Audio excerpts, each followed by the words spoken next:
You may be joining us. I bring you warm greetings. My name is Yemi Akimba-Mijo, the Executive Director of the Forum for Agricultural Research in Africa, based out of Accra in Ghana. We are extremely delighted that you are able to join us on this very, very exciting event, where we will be looking at the subject of Africa and India, what experiences, what transformations we have seen in the country and continent of food and agriculture, and what opportunities for learning and collaboration.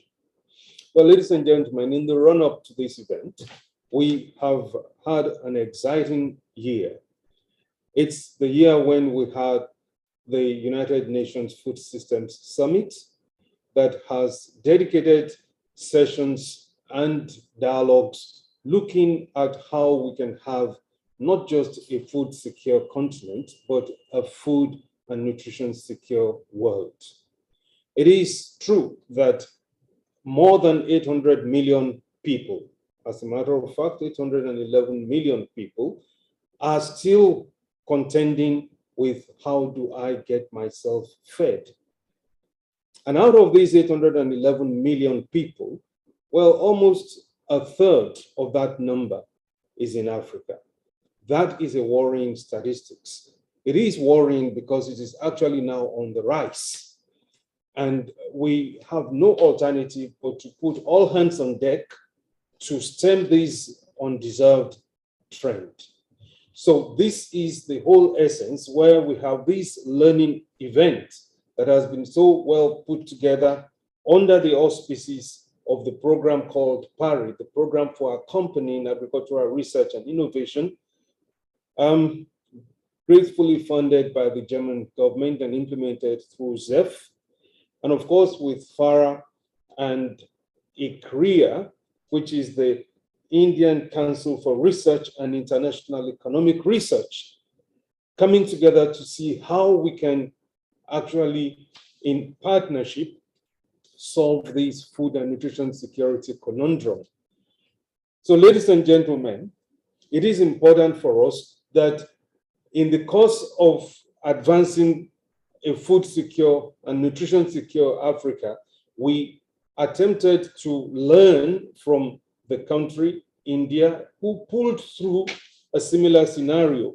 And in a kind of a hand-holding scenario, we are listening to what experiences, what are the lessons to be learned, and how can we now take these lessons forward for the African situation. And to deal with that today, we have a very, very impressive array of speakers. But before I go to the speakers at the opening session, let me add this, that from wherever you are joining us, because of the large number of participants, this event is now going to run like a webinar, which means you may not be able to use your microphone, but you will be able to see all that is happening. But we also have a window by which we can get a feedback from you. So this feedback will be received using not the chat, but the Q&A. Let me repeat that. We will welcome your comments and questions in the icon that says Q&A, not the chat. So please, as the events unfold and you have issues to raise, you're welcome to do to use the chat. So, ladies and gentlemen, it is now my great honor and pleasure to bring two of our lead intervening friends to bring them on the spot. The first person that will be speaking in the opening remarks will be Dr. Deepak Mishra, the Director, Indian Council for Research on International Economic Relations. Dr. Deepak Mishra is the Director and Chief Executive of the Indian Council for Research on International Economic Research. And prior to joining the ICRIA, he was the practice manager at the World Bank in Washington. Now, details of the very rich background of Dr. Deepak is available on the website, and I invite you to please dig deep and read a little bit more on Dr. Deepak's very, very attractive and compelling resume. So, without much ado, I'll then pass the floor to our esteemed invitee. To make an opening remark will be the Director of Indian Council for Research on International Economic Relations, Dr. Deepak Mishra. You do have the floor, please. Thank you, Mr. Yami Akinbamio. Very good morning and very good afternoon to everyone. It's a real pleasure and an honor to be invited to be part of this virtual event on Africa and India, experience with transformation of food and agriculture, and opportunities for learning and collaboration. It is a pleasure because I work for a think tank, ICRIA, Indian Council for Research on International Economic Relations, and our mission statement is linking India with the world. This event is a perfect example of linking India and Africa with knowledge and ideas. And it's an honor because the event provides an opportunity to transport myself, at least mentally, to Africa, a continent where I spent a large part of my professional life. While working for the World Bank, I used to live in Africa and work on the Horn of Africa, especially on Ethiopia and Sudan. It breaks my heart to see the civil war that's tearing these two countries apart, but I hope and pray that peace will eventually prevail, not just in these two countries, but all over Africa and the world. So let me warmly welcome all the participants, both from Africa and India. ICRIA is happy to join hands with ZF and FARA to do this webinar on transformation of food and agriculture systems with a view to share lessons and to collaborate in the future. India and Africa are linked by the history, geography, culture, and politics. While one is a country and the other a continent, they both have almost similar size of population, and thus the challenge of ensuring food and nutritional security of their people. India had seen the days of ship to mouth in the mid-1960s, where heavy dependence on food and under PL40 from United States. But that heavy dependence led to a change in a set of new policies with infusion of new technology, institutions, incentive, which led to the Green Revolution. Today, India is a net surplus in food and the largest exporter of rice in the world. Africa has also made important progress, but as the speaker just before me mentioned, some of the countries have struggled to provide food security through the initiatives such as Alliance for Green Revolution in Africa. But over the last 1.5 decades, Africa's agriculture has grown much faster, boosting the hope for achieving food security. There are important lessons that Africa and India can share with each other on how to transform their agriculture and food system, which will benefit both sides.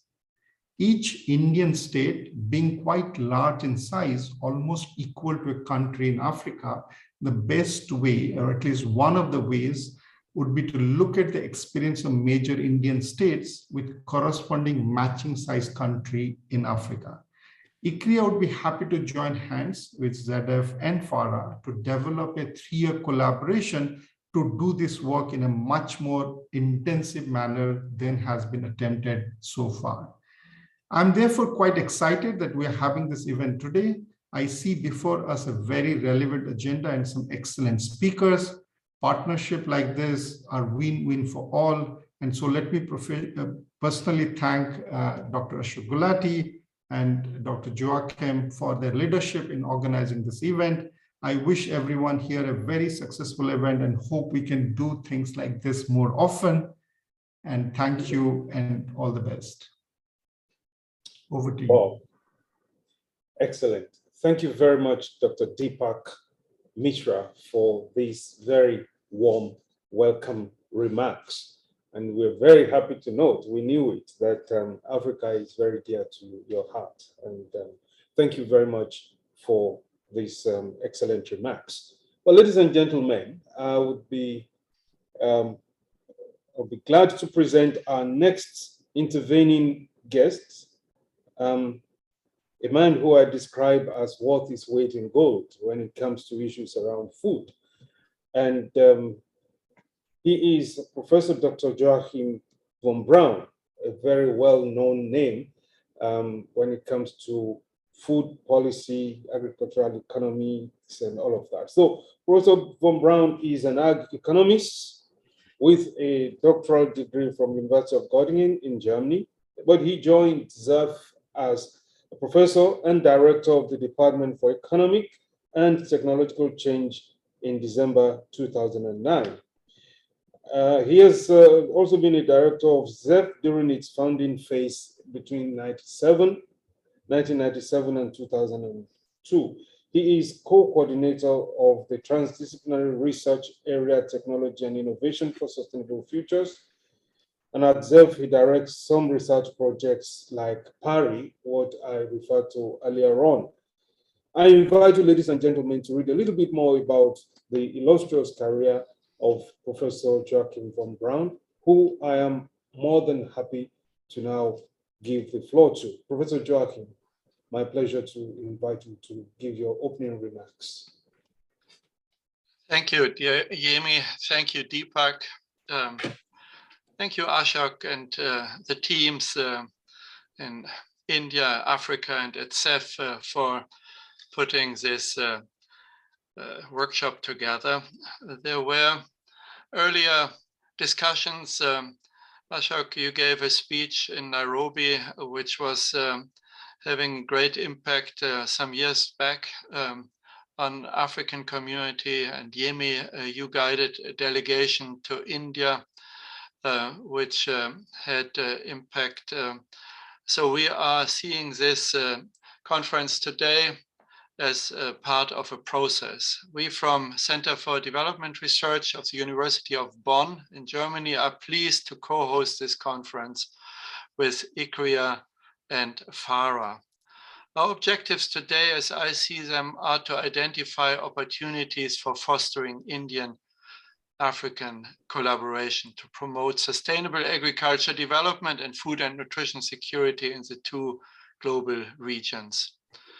We also may consider trilateral cooperation between Europe and Africa and India, and cooperation on global level issues, on global public goods issues. For instance, following up on the United Nations Food System Summit, which was already mentioned by our chair, Yemi, issues related to climate-related agriculture policy, and issues of trade. Specifically, the workshop shall focus on innovations and conducive framework conditions to scale promising innovations, strengthening the resilience of food systems, and ensure that policies and investments to improve food and nutrition security contribute to jobs and income generation. Comparing India and Africa does not make sense. Does not make sense if we have, I hasten to say, a concept that has some granularity in the comparisons. So this research project compares Indian states with African nations. But given the diversity and richness of diversity of Africa and India, even that comparison may not be enough. But it's the beginning. We need a concept in order to compare and learn from each other. I see this workshop today as a beginning. Deepak and Yemi, we may schedule further such consultations in the coming 2 years because we cannot cover it all today. Thank you for this tremendous turnout. Back to you, Yemi. Excellent. Thank you very much, Professor Joachim von Braun, for the very warm opening remarks. And I do appreciate your foresight, speaking to the issue of not just looking at this as a one-off event.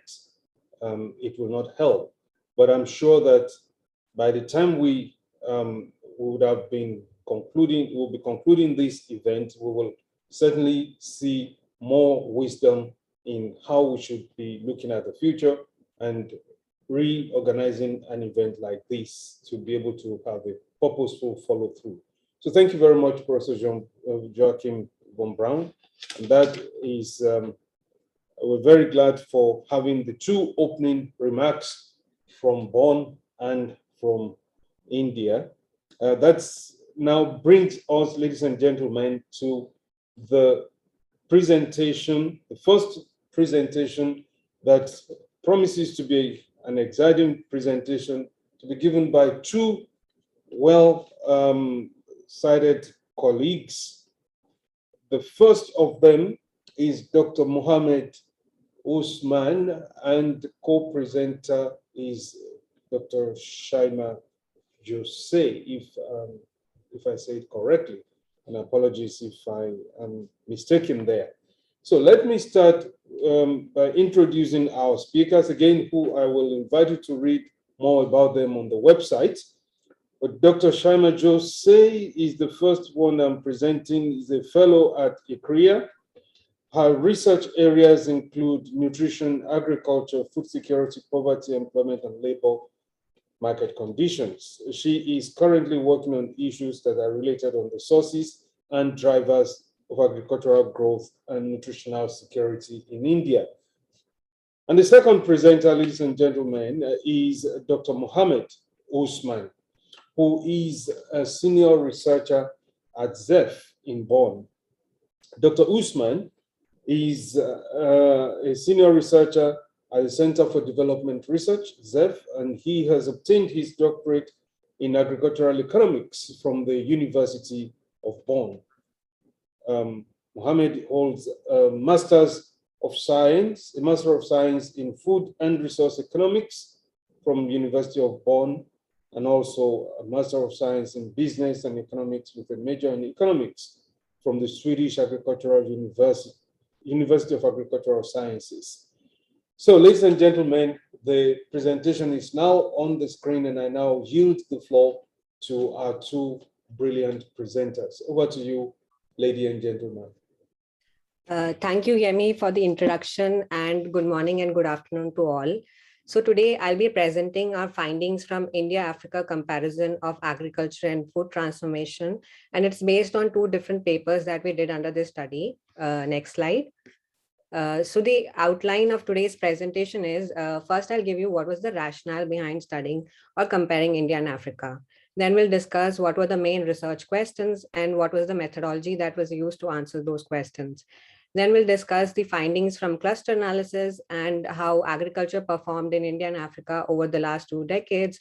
And then we'll discuss what were the drivers of agriculture growth and nutritional change in both the regions. Next slide. So what was the motivation behind comparing India and Africa?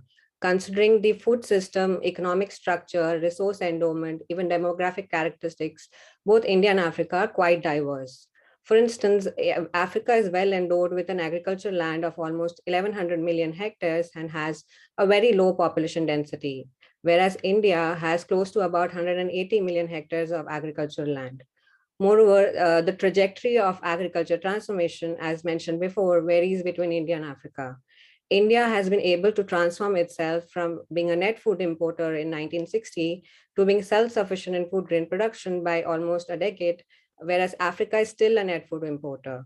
So rather than comparing the continent and a country as a whole, we have made use of these similarities between Indian states and African countries to do a country-state comparison. For example, if you look at the graph, even today in many African countries and Indian states, agriculture still plays a significant role. For example, Mali, Madhya Pradesh, Niger, Ethiopia. whereas in certain countries and states, the importance of agriculture has declined considerably. For example, Tunisia, Uttarakhand, and South Africa. So we have made use of this internal heterogeneity within Indian states as well as African countries as the main premise of the study, to find opportunities as well as best practices to transform the agriculture sector, also food and nutritional security. Next slide, please. So what are the main key questions that we are going to answer, and what is the methodology that we have used? So the first question is, what are the key lessons that can be drawn from this distinct agriculture growth trajectory between Indian states and African countries? And we have made use of cluster analysis to find common typologies between Indian states and African countries. The second question that we try to answer is, what are the key drivers of agriculture growth in both the regions? And we have used two separate regression for Indian states and African countries to find the drivers of growth for the period between 2000 to 2016, which explains the growth of value output in agriculture.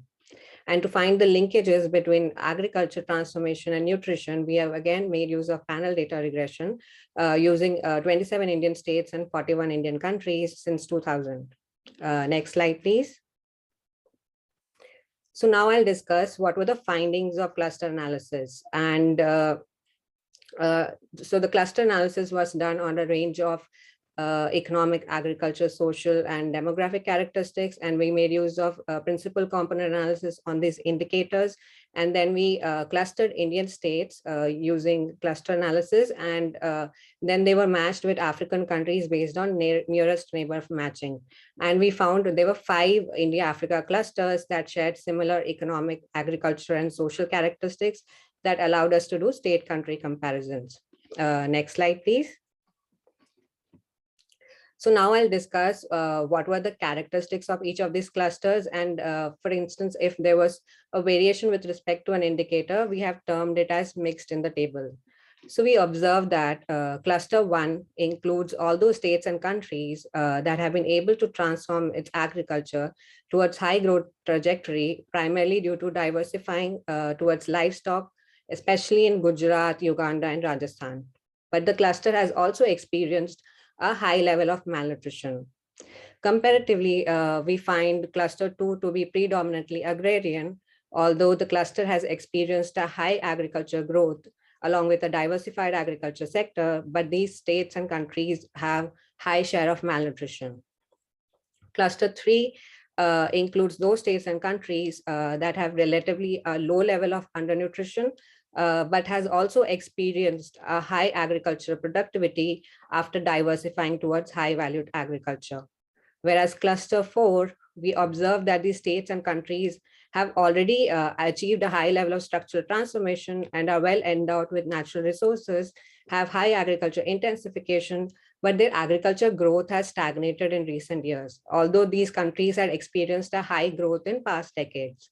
Cluster 5 includes those states and countries that have low level of agriculture productivity, a slow structural transformation, and also a high, relatively high level of malnutrition. Next slide, please.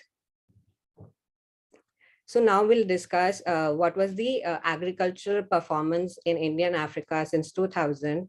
And during the period 2000 to 2016, we found African agriculture was growing at a rate of 4.6% per annum, whereas India was growing only at 3.1% annually. And the reason why African agriculture could sustain this remarkable growth was because of initiatives such as Comprehensive Africa Development Program, AGRA, NEPAD. In fact, within Africa, you can see that Nigeria and Angola were growing more than 8% per annum during the period, whereas in India, it was Rajasthan and Gujarat, which experienced a growth of more than 7%. Next slide, please. Now we'll discuss what are the drivers of agriculture growth. Next slide.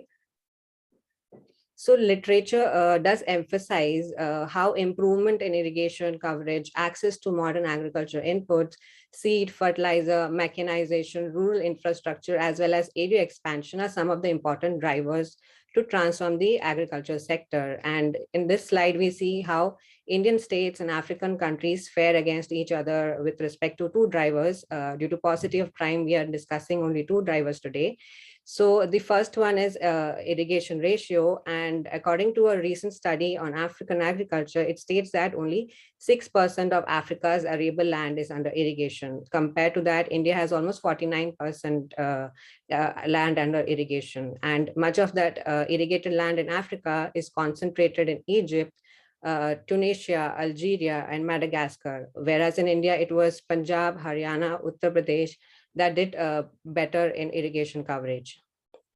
The other driver that we'll be discussing today is access to digital infrastructure, and we have made use of ICT index to measure that. And we find many African countries have better ICT infrastructure.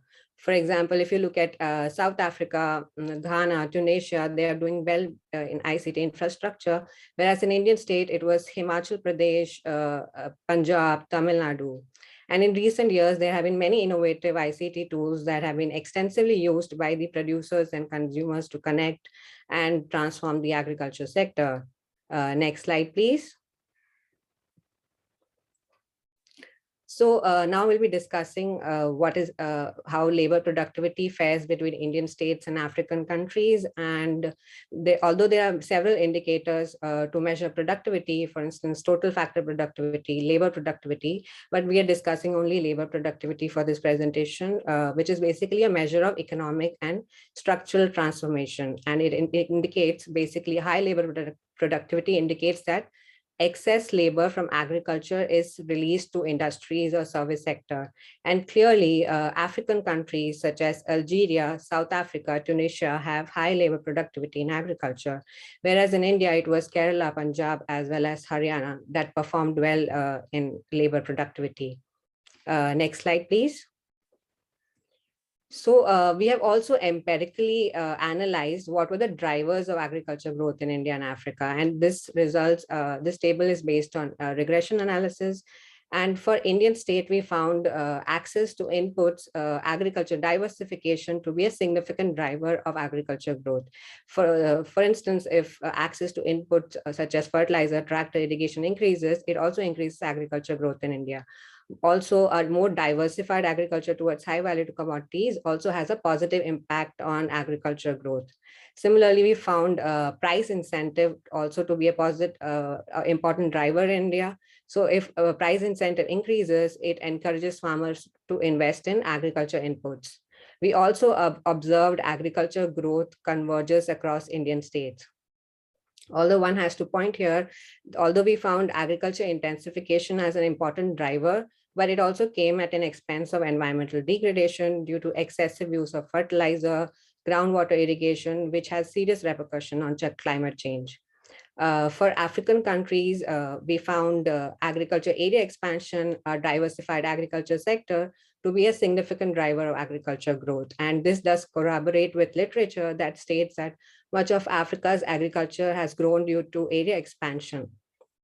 And we did not find much convergence in agriculture growth across African countries. And now Mohammed will discuss the drivers of nutritional change. Thank you, Shema. Again, good morning and good afternoon, everyone. Now I would like to present the evidence on how agricultural structural transformation can affect the nutrition outcomes. Next slide, please. Structural transformation is defined as the process by which low-income societies in which agriculture employs most of the labor forces and generates most economic output become high-income societies characterized by a relatively smaller but more productive agricultural sector. So for smallholder farmers, productivity grows mainly hinges on intensification, which entails increased use of other factors of production per unit area cultivated, and increasingly moving toward this market-oriented production system, diversifying production into high-value agricultural commodities. All of this results in the expanded use of modern inputs, including improved seeds, agrochemicals, and machinery. Increasing the use of such inputs eventually improves the productivity of land and labor. So in the process of structural transformation in agriculture, we observe a falling share of agriculture in economic output and employment, a rising economic activity in the industry and service sectors, an increasing share of urban population in relation to rural population. So as smallholder farmers' productivity grows and their income increases, their demand for non-agricultural goods and services also grows rapidly. Moreover, income growth induced a shift in dietary intake patterns, which gradually shift towards high-value foods such as animal products, fruits and vegetables, and processed foods, which have a huge implication on the health and nutrition of the population. So the research question we posed in this analysis is how agricultural structural transformation is associated with nutritional outcomes in both India and African states. Next slide, please. Here we presented the prevalence of stunting by country and state. The prevalence of child stunting has indeed declined over time in both Africa and India. However, the current prevalence rate is high, still unacceptably high compared to other developing regions.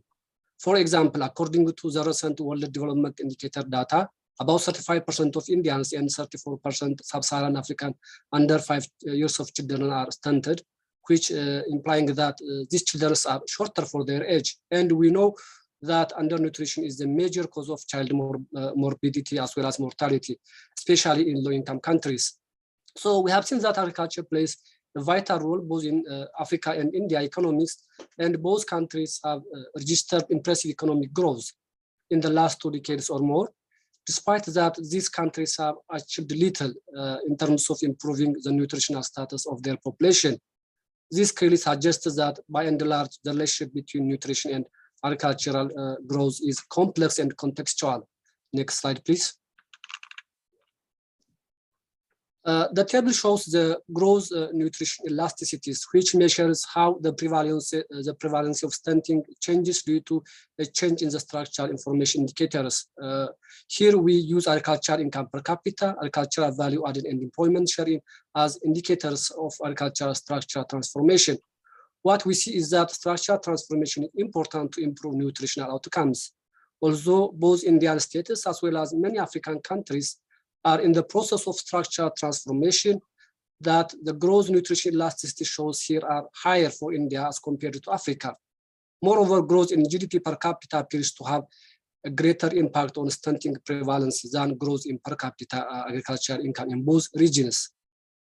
For example, a 10% increase in GDP per capita would reduce stunting prevalence by about 2.4%, while an equal increase in agricultural income per capita would reduce stunting prevalence by only 1.9%.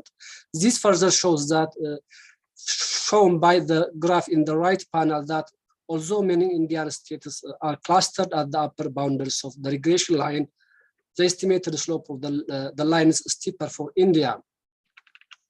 Next slide, please.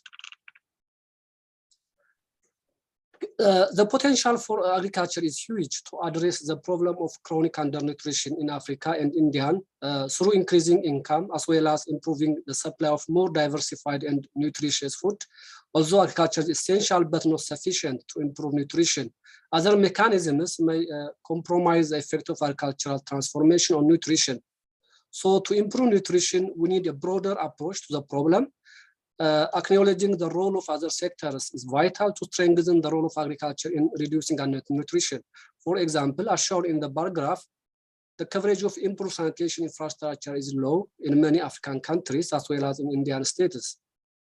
Therefore, leveraging the potential of healthcare systems to prevent and control childhood illness, educating and empowering women in terms of access to resources and knowledge about child feeding practices, promoting access to improved drinking water supply and sanitation service, as well as implementing more nutrition-sensitive agricultural policies will be equally important to reduce the burden of child growth faltering. Thank you very much for your attention. Now Shaima will take over the mic again. Thank you, Mohammed, for the presentation. Now I'll summarize the study finding. We found many African countries and Indian states shared similar economic and agriculture characteristics and even development pathways, and therefore they can mutually learn from each other's best practices, innovative technologies. Moreover, we found a common driver of agriculture growth between the both regions, that was diversification towards high-value commodities, but that requires policies and huge investment to build reliable and efficient value chains. However, for India, we did find agriculture intensification, usage of fertilizer, irrigation, tractor intensity to be a significant driver of agriculture growth. But as I mentioned before, it has come at an expense of environmental degradation and therefore requires policies to shift towards sustainable agricultural practices. For Africa, we found area expansion to be a significant driver of agriculture growth, but given the fact that by 2050, Africa's population is going to double. Therefore, in future, the policy perspective needs to shift from area expansion to increasing productivity sustainably. Lastly, from Mohammed's presentation, we found to improve nutrition, that we need to leverage agriculture policies to be nutrition sensitive. Therefore, in the next sessions, we will hear from our esteemed panelists how we can transform agriculture sector in both the regions to make it more resilient, sustainable, while providing healthy and affordable diet for all. Thank you.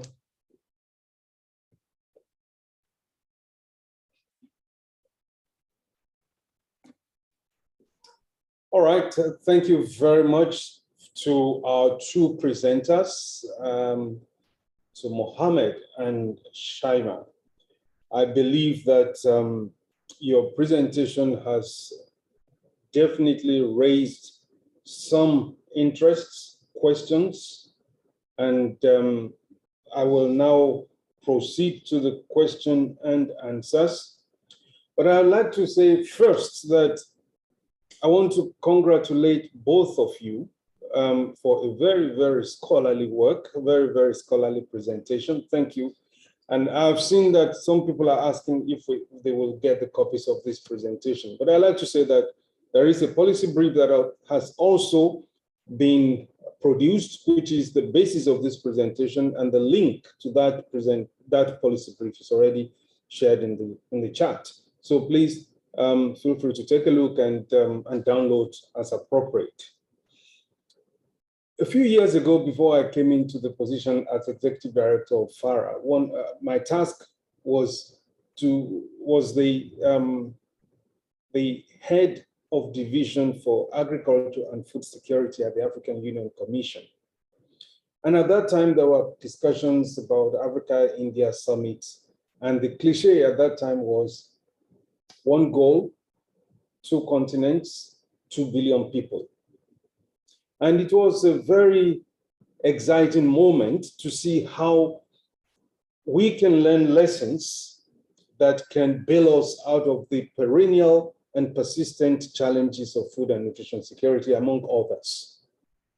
But now this is something I want to put to you, two wonderful scholars. I was hoping that you will provide an answer to this in the presentation. It's a very soft issue, and that is the issue where you look at India, one solid country with 1 billion plus people. But Africa is 54 countries, a little over 1 billion people.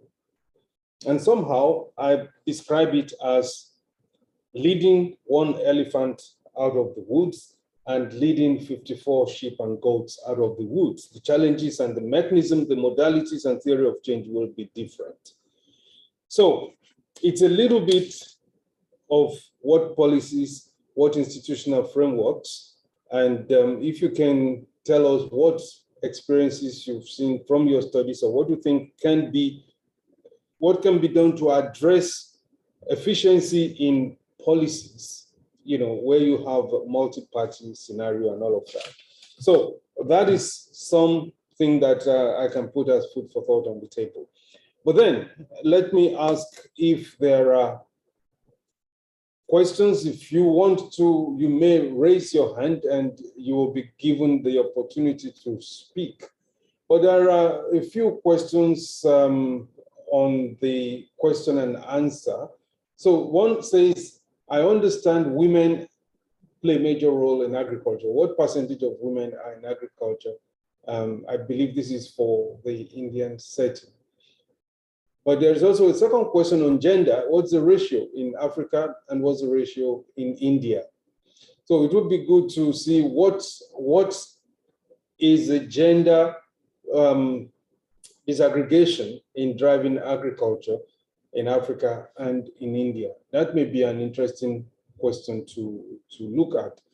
And it also, there's another question here saying that agricultural growth is appreciable, but still many farmers are not able to access the provisions since they are large numbers. The large numbers need nutritious food. How best will all these be able to access healthy food in the years to come? So the questions are really, I think, to summarize, one is the gender issue, and two is the issue around farmers having access. But I think, I mean, I can say a few words from what we learned from our trip to India, but then let me give the floor back to both of you if you want to address these two questions.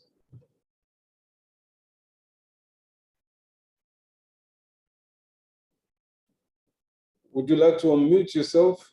Yes, Shana. Yeah, thank you, Yami, for the questions. Related to the first question that you had asked about the policy efficiency and what each country and state could learn from each other, though we did not have it in our presentation, but when we were discussing cluster analysis, so within each clusters, we had actually written about how what were the best practices within that clusters and how each country within that cluster could learn from each other.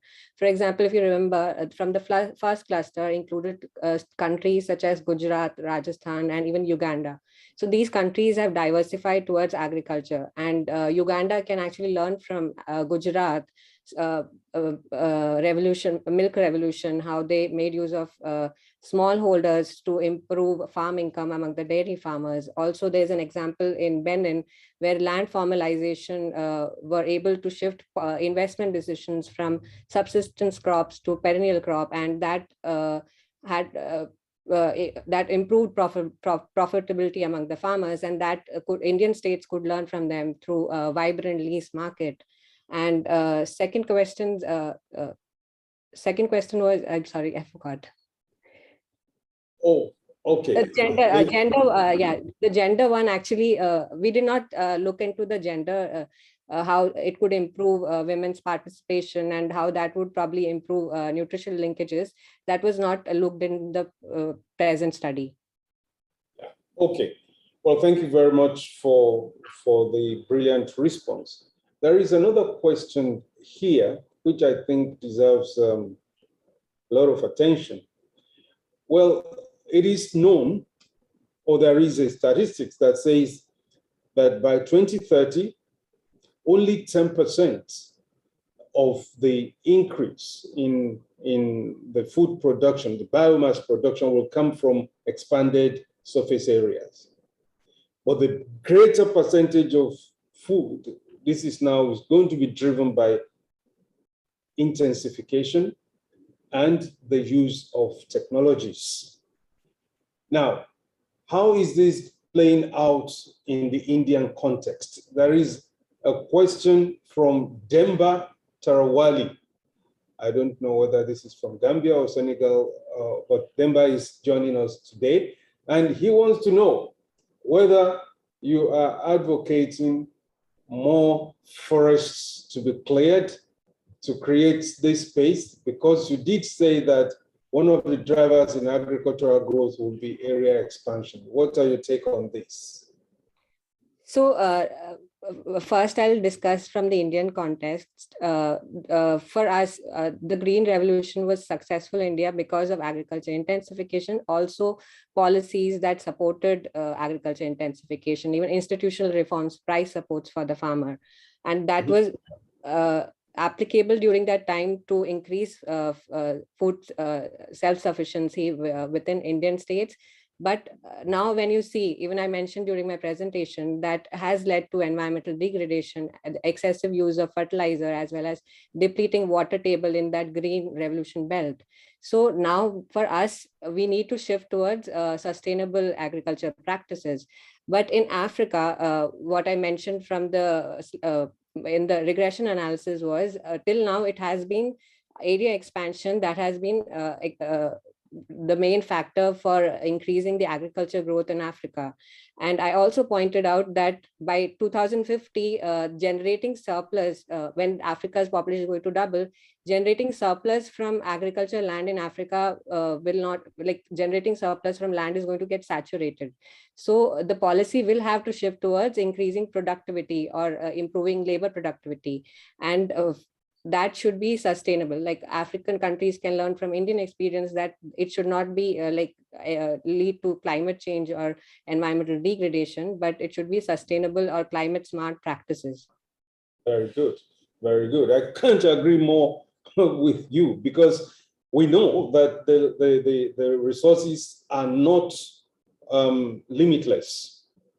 And we also understand that, you know, unless we put in place sustainable technologies that will, one, climate proof the system, build resilience, and strengthen the production environment, that's one part of the question. And of course, there are post-production elements of processing, minimizing losses, post-harvest losses, and so on.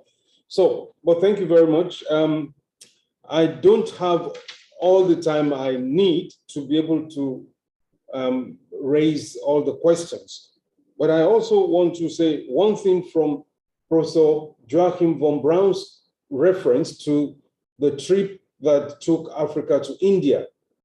And I was privileged to be able to be a part of that trip. Now, of all the things you've stated in your presentation, excellent analysis, but one soft element is also based on the fact, and what I heard when I was in India, farmers had a foolproof access to credit. We went to a bank where you could get a plastic card as a farmer. You may not be able to use it in Tesco. You may not be able to use it in ShopRite, but you will be able to use it to get fertilizer. You'll be able to use it to get seeds on that credit card. So farmers will get access to, you know, have agricultural inputs that can help them raise productivity. And I also saw with my eyes that there was a possibility where a farmer could have access to water, irrigation, and it is metered. So he can have money to buy inputs. He has the water for his fields. So when you look at all of these, institutionalization of the farmer organizations become a big issue in having access and building resilience and all of this. So what's your take in how is this?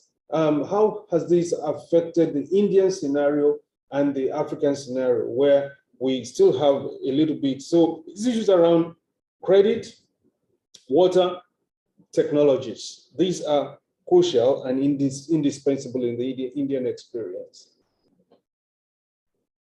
Absolutely, you're right. But even in India, the credit market is not very well developed.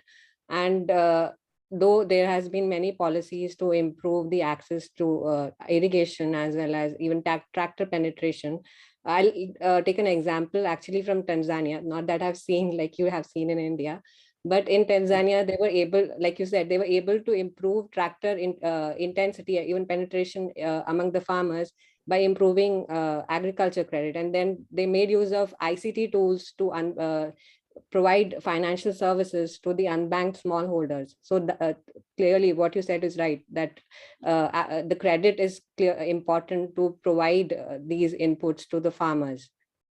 Good. Okay, ladies and gentlemen, I wish I had more time, but as there are not enough, you cannot answer all the questions all the times, I will now take a pause and lead us into the second session, because we are also running a little bit out of time.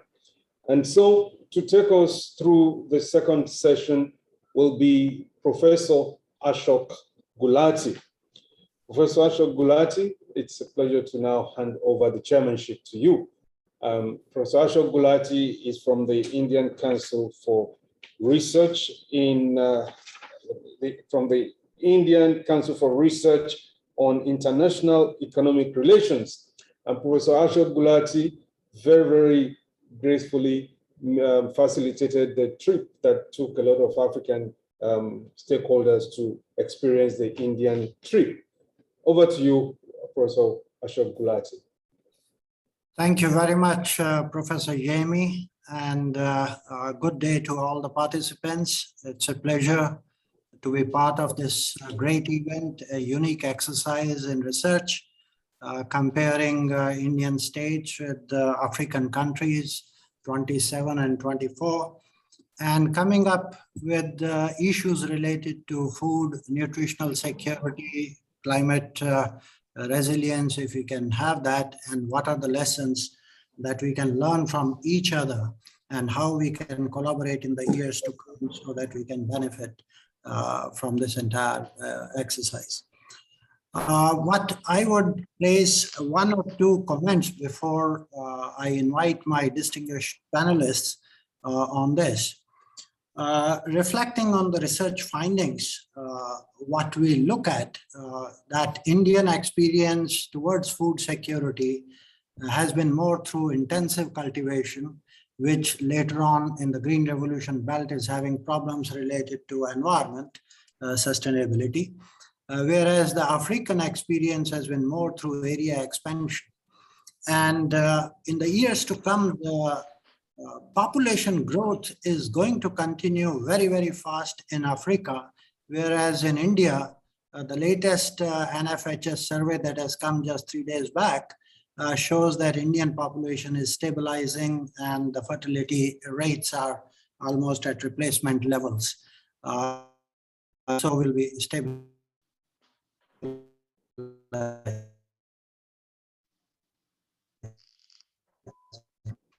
But we have seen the pain and we have experienced the pangs. Our best technologies can be shared and the institutional learnings that can be shared between the continent of Africa and the Indian states, that would be the best thing for humanity. I think Professor Yemi said there were 2 billion people. Now we are 2.7 billion almost in the two places of India and African continent. And that's a big challenge.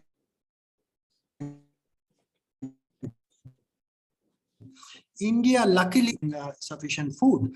In fact, mountains of grains are accumulating with Food Corporation of India, becoming even the largest exporter of rice in the world. But nutritional security is very much the agenda on the table for the next 10 years. India doesn't have very healthy picture on that front. And all this talk that we have done is primarily we have talked about the production part and the nutritional part. We are not talked about in this, the whole value chain, the food system, the efficiency of the food system from the production to the marketing at a wholesale and then taking it to the consumer at a retail level, and what are the post-harvest losses in between. I think that is one of the things that we need to look into.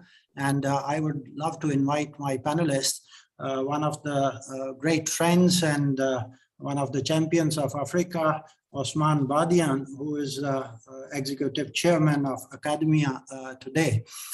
He has 10 times more experience on Africa than I can ever think of. Over to you, Osman, if you can give us how the two countries, the continent and the country can collaborate and what are the things that we can learn based on whatever we have heard from the two young researchers. Thank you. Yeah. Thank you very much, Ashok. It's a pleasure to join you and others here. I also see Mahendra, and I saw PK on the list as well. So, and Cheryl and others. So thank you for having me and being part of this discussion. You know, the issues that we're talking about here, poverty, nutrition, hunger, and so on and so forth, bring back at least to my mind, one fundamental thing, which is to know and really agree that the most effective way to make progress both against hunger and poverty, is to raise the productivity of the resources that the poor people depend on. And it is agricultural land, it's agricultural labor. Whenever we move the dial there, we make some good progress on poverty and hunger. And we know it's not just because what's happened in agriculture, but also what happens outside of agriculture in general. That's important. And I think that's where Africa has quite a bit to learn from India. First, we are where we are today because India went from a difficult situation, finding solutions to resolve those problems. Africa went from easier situation to a very bad one in the 70s and 80s. Almost everything really fell apart and starting to build again. So I think that that's why the experience of India building since the 60s and now is extremely relevant for African countries. How do you build? How do you get to raising productivity of land and labor? And I think there are two pillars here where I think India has done extremely well, where Africa should learn from. We saw, for example, in terms of use of fertilizers and so on, it's the input systems. How do you build the input system so you can intensify sustainably your agricultural sector, right? One recent example here, in a sector where Africa was very competitive and did extremely well and still now, is the cotton sector. Ashok and I have discussed that very frequently. Africa had the best yields, one of the best qualities 20 years ago in the markets, right? India came with BT cotton, no matter what the problems are, it reduced the competitive edge that Africa had of over 2 decades, right? So just technology promotion and being able to move those different things. Second, institutional pillars. I cannot forget my instance, must have been my first visit to Delhi. And I saw a bicycle with a refrigerator tank for milk.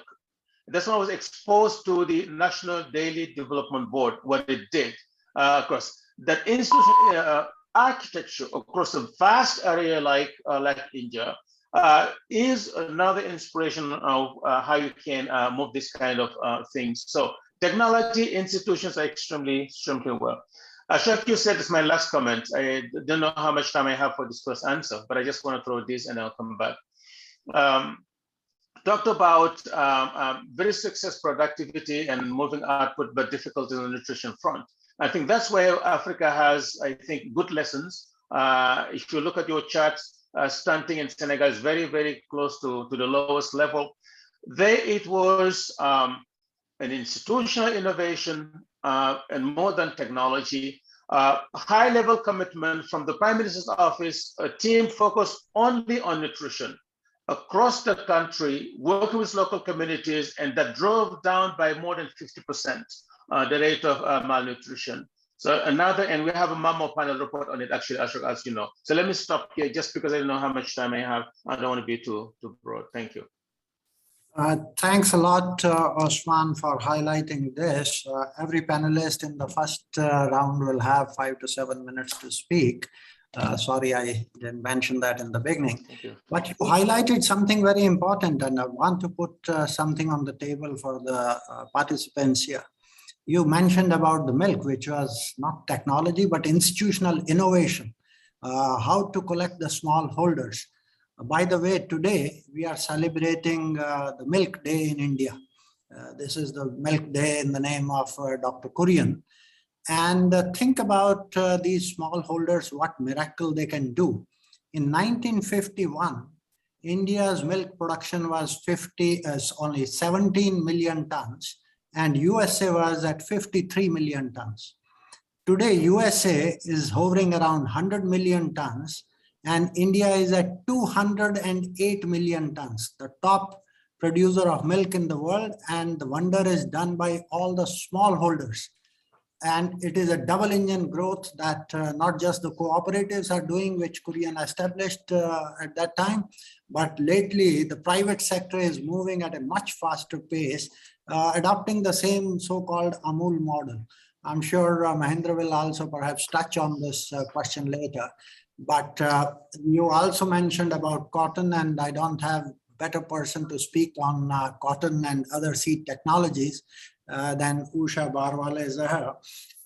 Usha is Director and Chief Technology Officer of Mexico and the wonder seed of BT cotton in India, which made India the largest producer of cotton in the world.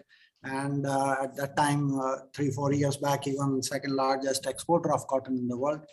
Usha, over to you for your initial remarks, 5 to 7 minutes, please. Thank you. Thank you so much, Ashok, for the kind invitation to participate in this discussion. Good evening, good afternoon, good morning, everyone. I will focus, of course, on the input side of the conversation today. But when I think about Indian agriculture, it is all about the smallholder farmer. So, and the report, of course, very nicely highlights how the similarity between the African and Indian farmers and the size that they operate in. And within that size, they are able to deliver everything that we see today. And the input side of the discussion that I focus on will be around seeds as a key input into what farmers benefit or harvest from what they plant. And also we'll talk about a little bit about biological treatments which have come into focus in the more recent years to tackle some of our sustainability goals, and how the distribution of these inputs is actually changing. And today I will not talk about the output side of it, but that also is actually something that maybe we discuss in another forum. So when we think about the Indian agriculture, for me, science and technology have been the key drivers for the growth that we have seen. So science and technology in all different aspects. So it's not just developing better genetics, but also better agronomy practices, better water management, whether it is with drip irrigation and others.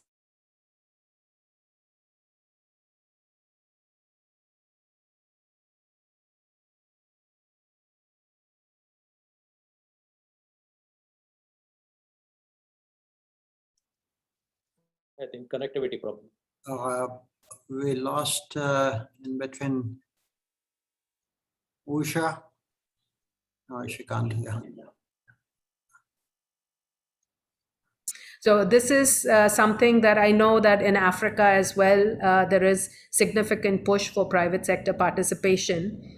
So with private sector participation, I always feel that there is a sense of urgency and an incentive for getting the technologies out to the end customer the soonest, so they can be adopted and benefits derived. So when we look at how science and technology in the Indian agriculture has really played its role, whether it's starting from the high-yielding varieties of the Green Revolution to hybrids to GM cotton. I will talk very briefly about GM cotton as an example in a bit. And now also the focus around gene-edited products, which are yet to come. But what we have seen is a significant increase in production via improved genetics. We have seen development of climate-ready products which are stress-tolerant, be it biotic or abiotic. We see significant improvement in the quality of the product which is available to the customer. And with competition, with thousands of companies which are operating in the market, in addition to the public sector institution, what we see is that the farmer has much higher expectation in terms of what is acceptable to them. So it's not what is given to them, but what they would expect from, and they will purchase. The most important thing I also feel which has taken place is that technological innovations in terms of looking at tools. So I always say that genetically modified crops are also out of a tool of genetic engineering. Similarly, research has really delivered on some tools such as molecular breeding, which have really expedited the cycle for product development. So when we look at agriculture as a whole, the development of a product is a long journey. So we look at 5 to 7 years before we can have a product out in the market. And having these tools, and India, I think, has been blessed in many ways because we have excellent research institutes. We have significant investment within the private sector to really push this research element, which has allowed us to see how we bring the products to the farmers in a shorter time frame. I also have to say that if we look at the crops which have done better in the Indian context, the crops where you had greater diversity of institutions, whether public or private, saw much greater gains in terms of productivity improvement. One of the things that I have to admit that I have limited experience in Africa. It's much more recent that we have started as a company to operate in Africa. And what I noticed the first time I went to visit some cotton farms in Zambia, that the cotton varieties which were being planted there were released 30 or 40 years ago. So there has been no new variety which has come, which actually allows the farmer to do better in terms of growing that crop. But clearly the crop is very important to the farmer, and the farmer does not wish to switch from that crop. And we see a similar trend in the Indian context when we look at the mega varieties of the Green Revolution in case of rice. So you see some of the same varieties which actually transformed the rice production in India are still very popular because the genetic gains in those varieties are not as significant, or improvements have not been there. And one of the key reasons for that also is that there has been lack of incentive, at least for private sector, to invest in varietal development because there is no intellectual property protection. So when you look at the hybrids which have been released in a crop like rice, the adoption is slowly increasing, but the productivity is much higher, and the replacement rate for these varieties, of course, in terms of seed replacement is almost 100%, and varietal replacement in terms of the hybrid varieties being replaced is 3 to 5 years.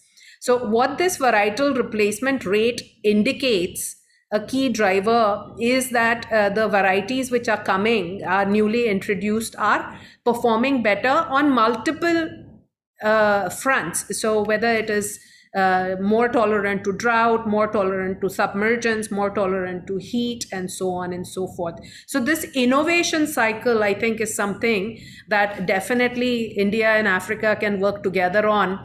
And what our learnings have been, we can definitely see how that can benefit not just India, but also Africa. Very quickly, an example of cotton, because that has already been brought up. Now, BT cotton in so many ways is old story. You know, is almost 20 years since the technology was introduced. And I'm very happy to share that in the last 2-3 years, also in 3 countries in Africa, that BT cotton technology has finally been approved and available to the farmers to actually transform their cotton production.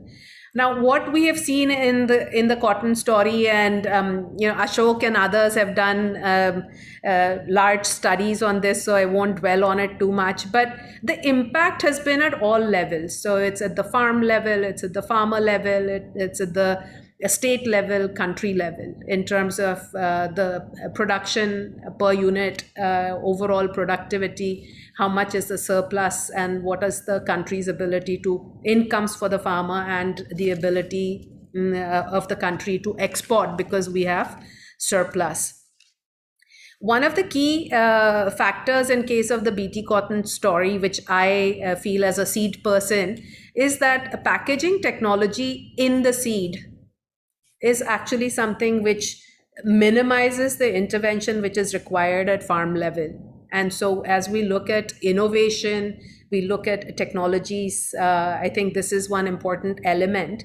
And I hope that India in the near term will also approve products which are coming from the new technology, gene editing, so that we can take those forward. And it's actually applicable to many more crops of smaller acreages and much faster in terms of possibilities for approval. So I would say that diversification has been another story in the Indian context, in addition to the intensification, where because of our comfortable position to a certain extent, a lot of farmers, for instance, in the state of Maharashtra, have diversified from the row crops to horticultural crops to provide better nutrition in terms of fruits, but also enhance their incomes. I mentioned briefly about biologicals, and I will close with one more remark, then Ashok after that. One of the things that, as has been mentioned, that Green Revolution and the environmental footprint of Green Revolution is something that we are extremely conscious of. And one of the things to look at is how we can look at alternatives to chemicals, which are very, very important in agriculture, and biological treatments is one area where we are really making progress in terms of, and this also ties in with a potential carbon marketplace for the farmers to have additional parallel source of revenue, which can come in. With all the inputs, India has a very robust retailer network. And so this would be my last point on how the distribution is changing. And I think that's another piece which could be relevant. A very strong retailer network. Every village has a retail shop, but the retailers don't have access to all the diverse supply. I mentioned 1,000 seed companies. Now, they may not have access to all the materials which each of these seed companies provides. And so the digital input platforms, which have really come into play now, where the retailers, our platform, for instance, Grow Online, has access to 80,000 retailers who can look at products from hundreds of companies and then order online and have delivered at their shop, thus providing better access to the farmer for variety of inputs. So better input and better access definitely would lead to greater productivity overall. So looking at rice as an example, I think it really captures the opportunities in terms of what changes we can make today to the way we cultivate rice, offer opportunities to have parallel income in terms of carbon farming, and make it more sustainable as we look ahead. So I'll stop there, Ashok. Thank you so much. Thank you so much, Usha, for highlighting science and technology, the role both by the public sector, but more importantly also of the private sector lately, and how to move from green revolution to gene revolution and digital revolution, streamlining the entire value chain in a way. I'll come back to you because we have the data on the public R&D or research and education, both by the center and the states in India, which turns out to be roughly 0.58% of the agri GDP. This is the public sector, the center plus states. But we don't have that type of information for the private sector. How to build, and this is important for Joachim also, how to build, unless we have the information, how much the private sector is investing in agriculture research would be worth pursuing. But since we are talking the private sector, I don't have anybody better than Temi Adegorio. Am I pronouncing it right? Coming from the partner at Sahel Consulting, looking at the private sector more deeply into it. Temi, floor to you, please. 5 to 7 minutes. Thanks very much, Ashok. Greetings to everyone on the panel, and good afternoon, good morning, good evening to everyone who is joining from all over the world. My name is Temi Adegorio. I hope you can hear me well. My name is Temi Adegorio, a partner at Sahel Consulting, Agriculture and Nutrition Limited, based in Nigeria, a company focused on transforming the African and nutrition landscape across Africa. Thanks so much for the question and spotlighting the role of the private sector in catalyzing sustainable change in the food and agriculture landscape. Definitely, I concur with most of the findings from this study. that, to drive agricultural growth and food security, particularly in Africa, there is a need for us to leverage on key lessons from India, and how India has actually been able to move from agricultural growth by expansion to some sort of diversification and intensification. I agree that diversification is really important for Africa, particularly making sure that while we continue to invest effort in developing the crop production landscape, we're also focused on developing the livestock sector. And I would just like to quickly highlight some of our work at Sahel Consulting, particularly around livestock and dairy development in Nigeria, why we think that that's really key for agricultural growth and development. And I would also like to mention also that we actually learned this model from India, particularly how dairy cooperatives like Hamul have really thrive and form very strong associations and organizations for sustainable dairy production development. And we thought this is a key lesson for Africa. And just using Nigeria as a case example, we launched a program called the Advancing Local Dairy Development in Nigeria program, which was really a private sector-led initiative focused on developing the local dairy sector.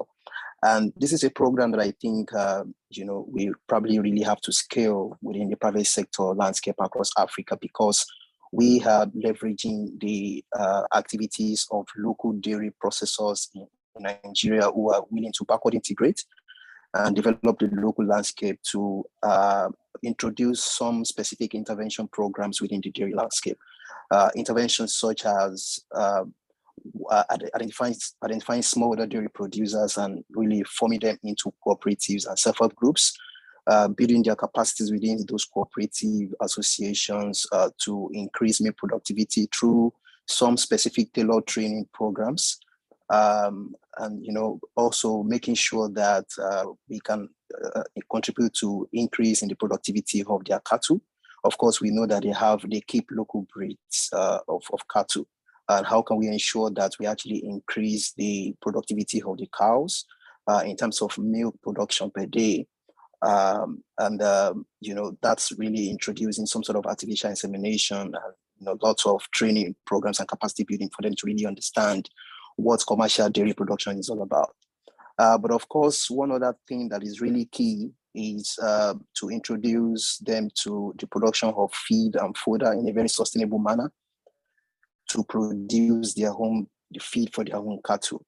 And across all these intervention programs, which also includes animal health interventions, we are beginning to realize that these smallholder dairy producers within these organized local dairy cooperatives are beginning to supply more milk to the processors, and the processors are really the anchor, which is why I mentioned that driving innovation and driving growth through the private sector is really, really important, because without the private sector dairy processor partners that we have on the program, it's going to be a bit difficult for us to have any sustainable change, particularly if we're increasing the capacity of the smallholder farmers to increase milk production.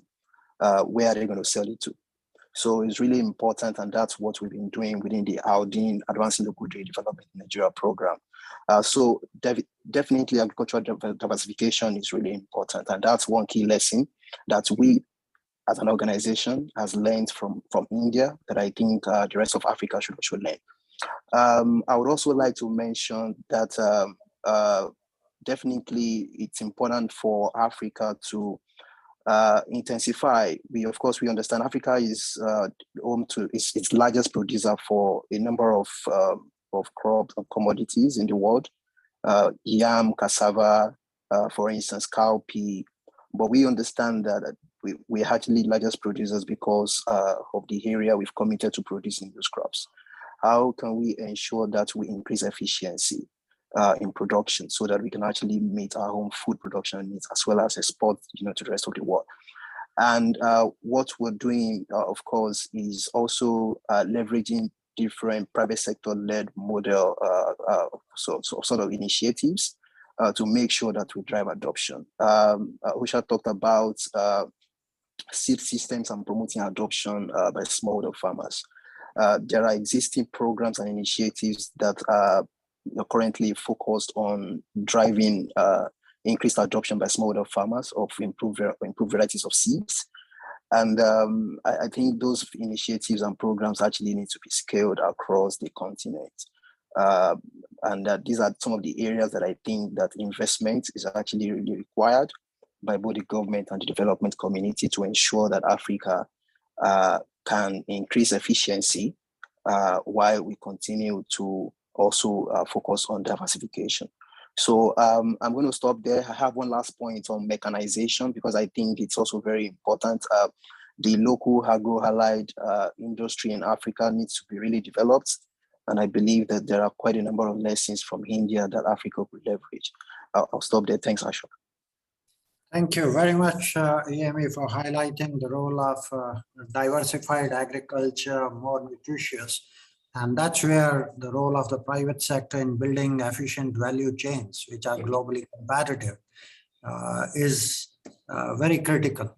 And India, at least in case of milk, has shown to the world that how smallholders can be put into those value chains. My pleasure to invite now Professor Mahendra Dev, who is Director and Vice Chancellor of Indira Gandhi Institute of Development Research.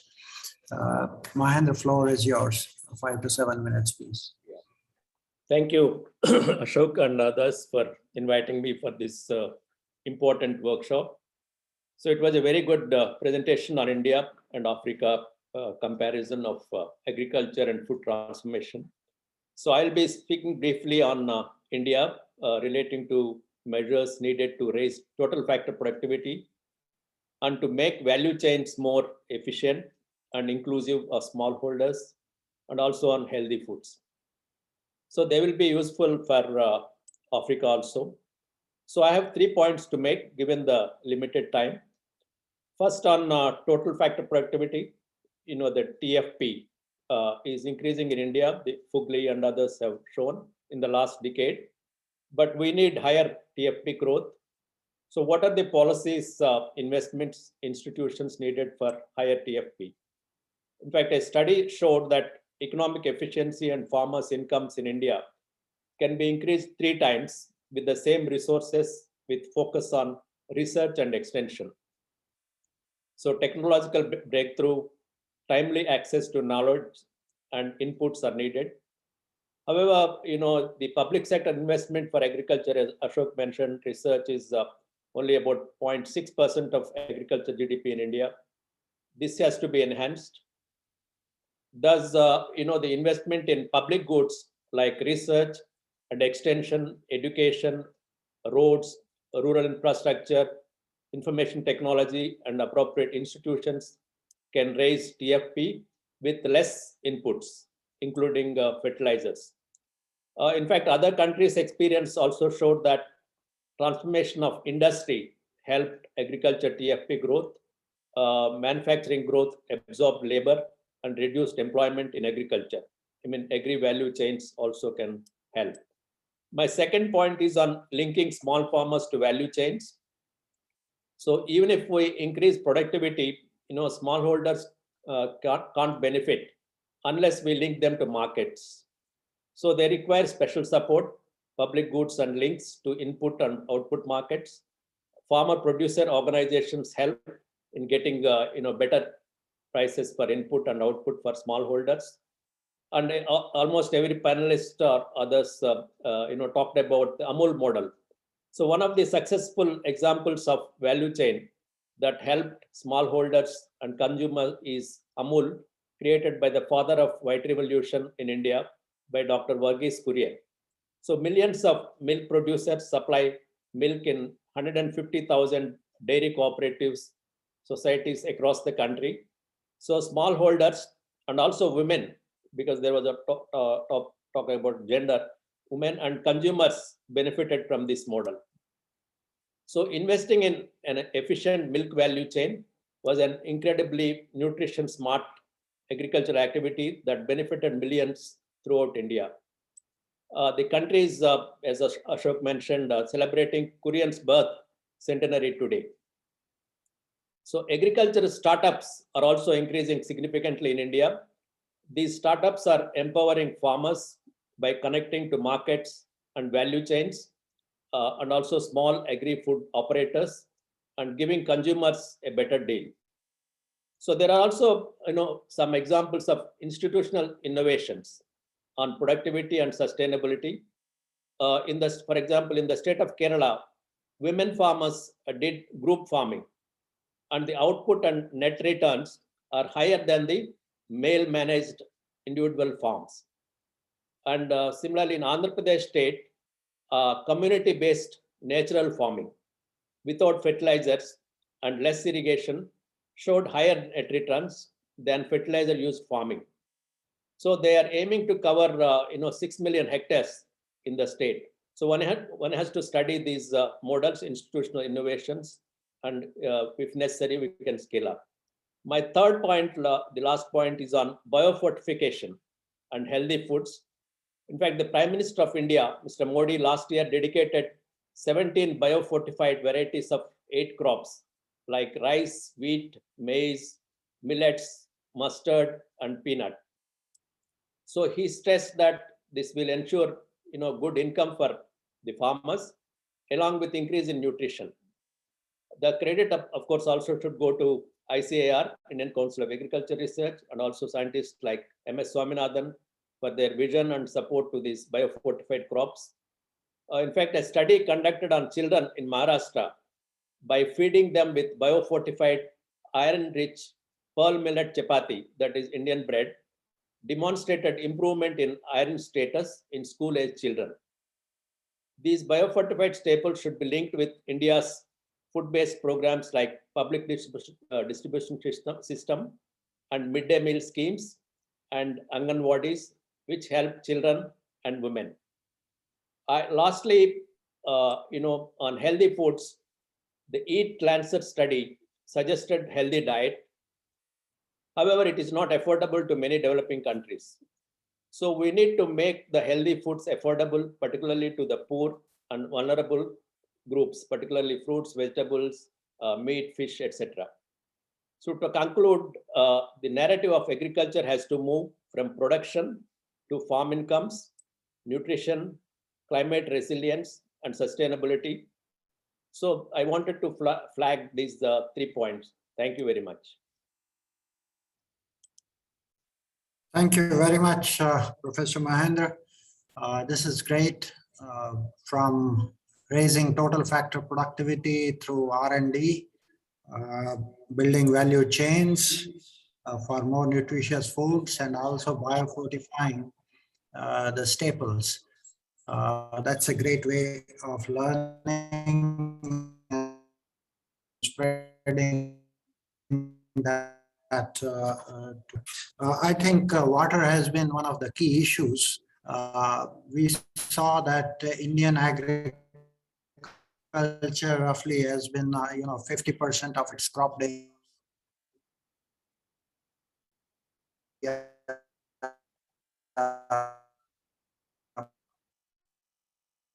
49% is water drop. How to maximize output from every drop of water. Dr. Soman, who is the chief agronomist of Jan Irrigation Systems Limited. Jan Irrigation today is, I think, the second largest in the world in drip irrigation and micro irrigation systems, perhaps. Dr. Soman, over to you. Thank you, Dr. Gulati. Listening to all these discussions so far, and it is a wonderful opportunity for us, Jan Irrigation, especially me, who started working in the Sahel through ICRISAT for my research, and later in Kenya, Tanzania, many countries with the projects, irrigation and precision farming projects in Africa. One of the major things which we probably so far not mentioned is that apart from technology being brought to Africa from India, which is tested in India very much, one of the major things in all the projects which we included is capacity building, training to use the technology for intensive production, away from the expansive production. That point has not come, that's why I highlighted first. In India, of the 49 million hectare, we have with the governmental intervention in financial assistance to small farmers, we have now come to 13.8 million hectare under micro irrigation. In India, it is important because we have the only way to increase further productivity is to bring in more irrigation, more land under irrigation, and more land under irrigation cannot be done because water is short, and very soon we will have acute water shortage. So that is where in agriculture, in the irrigation, micro irrigation has got a very major role, and the governments of India and several state governments have realized that. So this increase happened over a period of 25 years actually, from a few acres or hectares of fashionable farmers field with micro irrigation. Now micro irrigation had to 13.8 million hectare among the small farmers mostly, because government assistance is given to small farmers preferably. Now here, when we then took this technology, we have experience in Africa as well as, where with a package, the package is having several components. In many places in Africa where these projects are being done, there is always like an issue of bringing water to the site. That's the distance involved in that. You may have a river at a place. For example, a project we done in Kibwezi. Kibwezi comes very close to the Nairobi Mombasa highway, about 200 kilometers from Nairobi actually. And in this project, originally there is a flow about 150 liter per second in a river. Originally, hardly 50 farmers, about a 50 acre, that is per farmer holding is about an acre. And they were using this water and their water for vegetables. Notice that the site was given to us by the NIB, National Irrigation Board of Kenya. When we did a survey and all that, just to share the experience, we found out that this water is suitable to irrigate at least about 800 acres, 325 hectares. And that's exactly what is done. Only thing is that you may have to have a large pipeline network. We have done actually this, the stone throw distance is about 21 kilometers from the water source to the villages, but the total network came about 150 kilometers when you put the different types of pipes and all that. And then it benefited about 756 beneficiaries. Average beneficiary holding is about 0.42 hectare. That is the irrigation part of it. And water source development, constructing tanks, sumps to hold the water and make the water available in the non-rainy season was the challenge. Of course, there were some very interesting challenges also, like the crocodiles in the water bodies where we had to fight with them while doing the project. That is a minor thing. So the point is, this water, which was originally benefited hardly 50 families, are now taken to about 756 beneficiaries. When we were doing this project, we realized that it is not just to do the pipelines and to put the systems in the ground. You cannot get any benefit out of it. You had to actually show the productivity increase by the intensity of cultivation. So the first thing we were concentrating is on the land occupancy. Usually they take one crop and then forget the land afterwards. So this land occupancy has now gone to 1, in many cases 2, and in extreme cases even 3 crops were taken. And we were introducing, instead of their regular maize and onions and all that, we were introducing much high value crops. Maize is kept there because maize is their food crop actually. So when this was finally done and it was appreciated by a lot of people, and then they were thinking about how to scale up and all that. Now, one of the major issue here, how it became successful, is the intensive training imparted. Not only to the farmers, we were asked to do, the project will be in our hands after the completion 2 years for maintenance. Then after 2 years, who will hold the project and who will, you had to have farmers empowered to do that. That's one thing. The other thing is that the department, NIB wanted their engineers also to participate in the training because there are more modern gadgets, filters and all that. They have to get used to it. So the training was on a two-pronged strategy, farmers basic thing.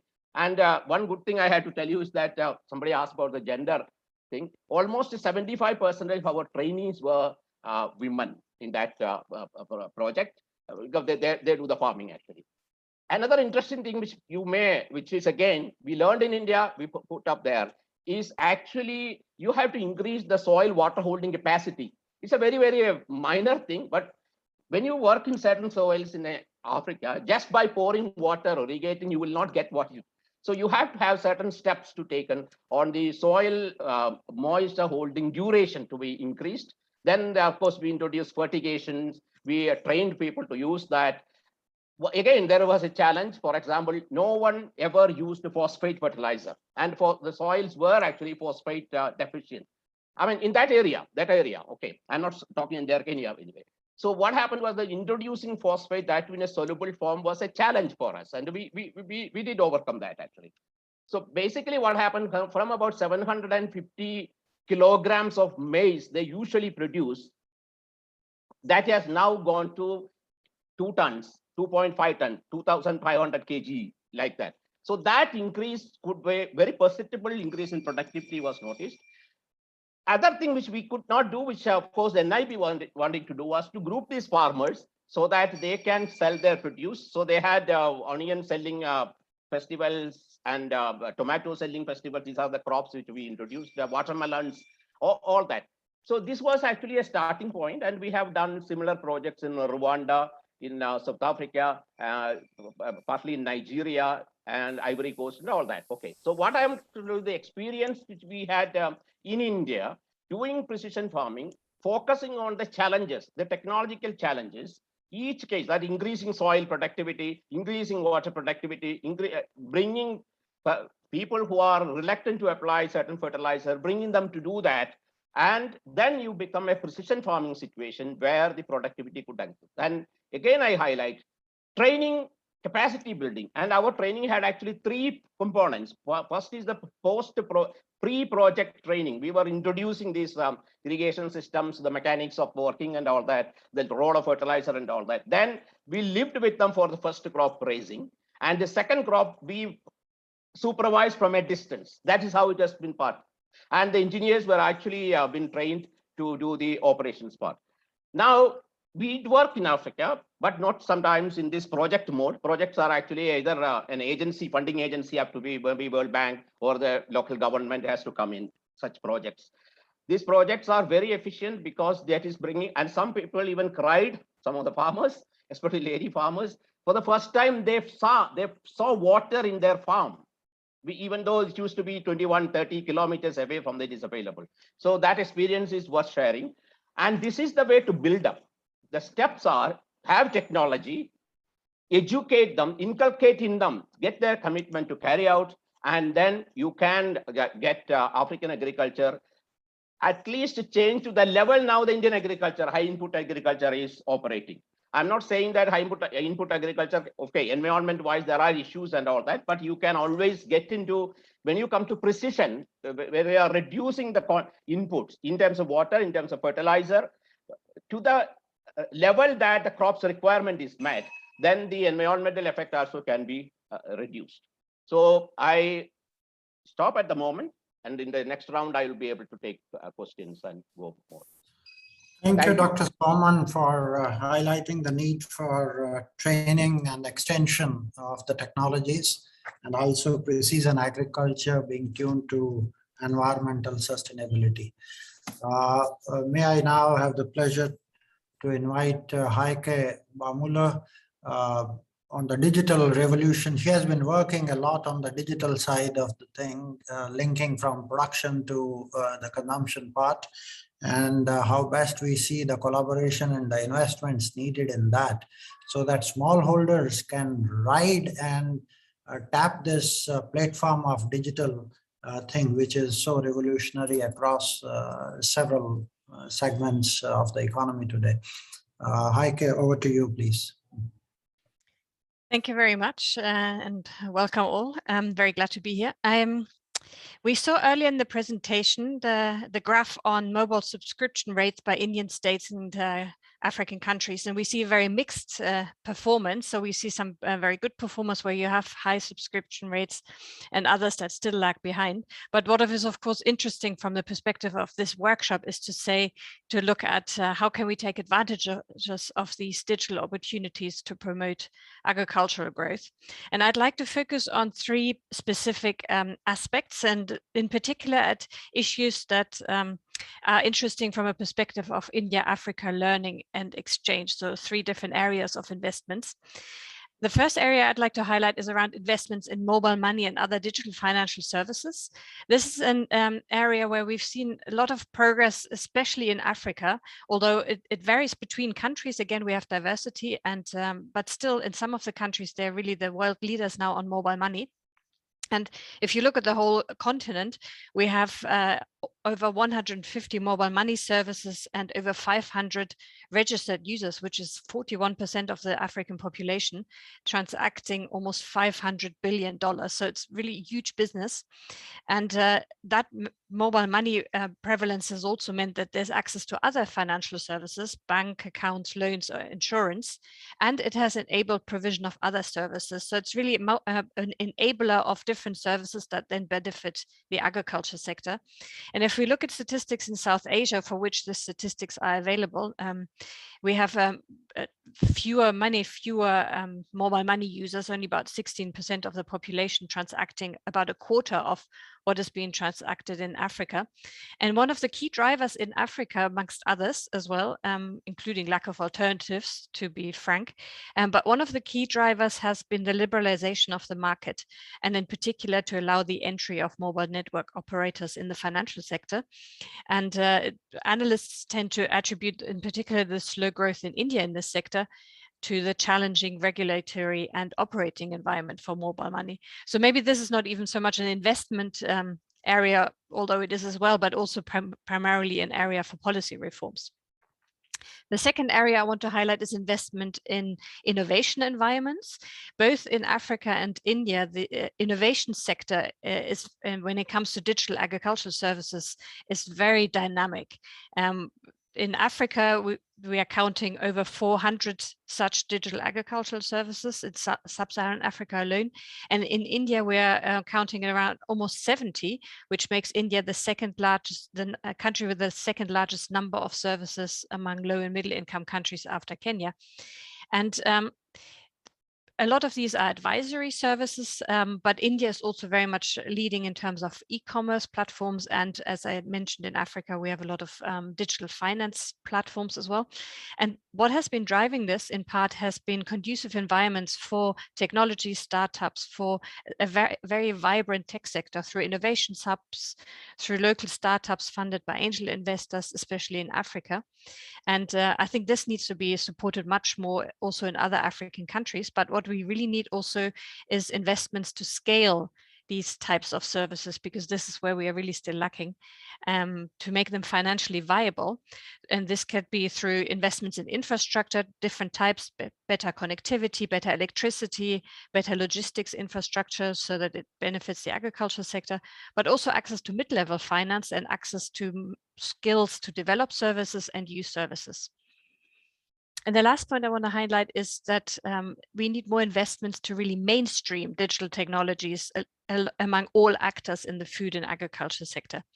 A lot of the debate, especially in Africa and to some extent maybe in India, is around these dedicated digital agricultural services where we have the business model revolve around the digital tool, which is then used to provide a service to a farmer or someone else along the value chain, which is of course an interesting avenue for service provision, for also revenue generation and job creation.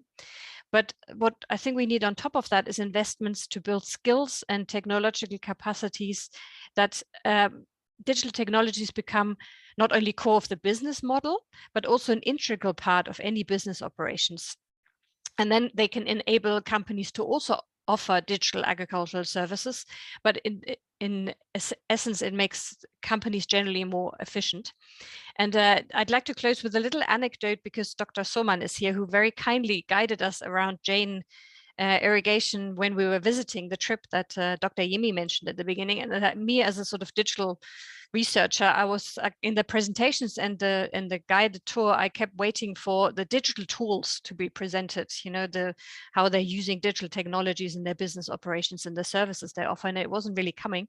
And after a while, I realized that was because it was so embedded in the system, it wasn't really worth mentioning. It was just like roads or water or electricity. The digital tools were just part of the business model, and you couldn't really think of the business model without digital tools.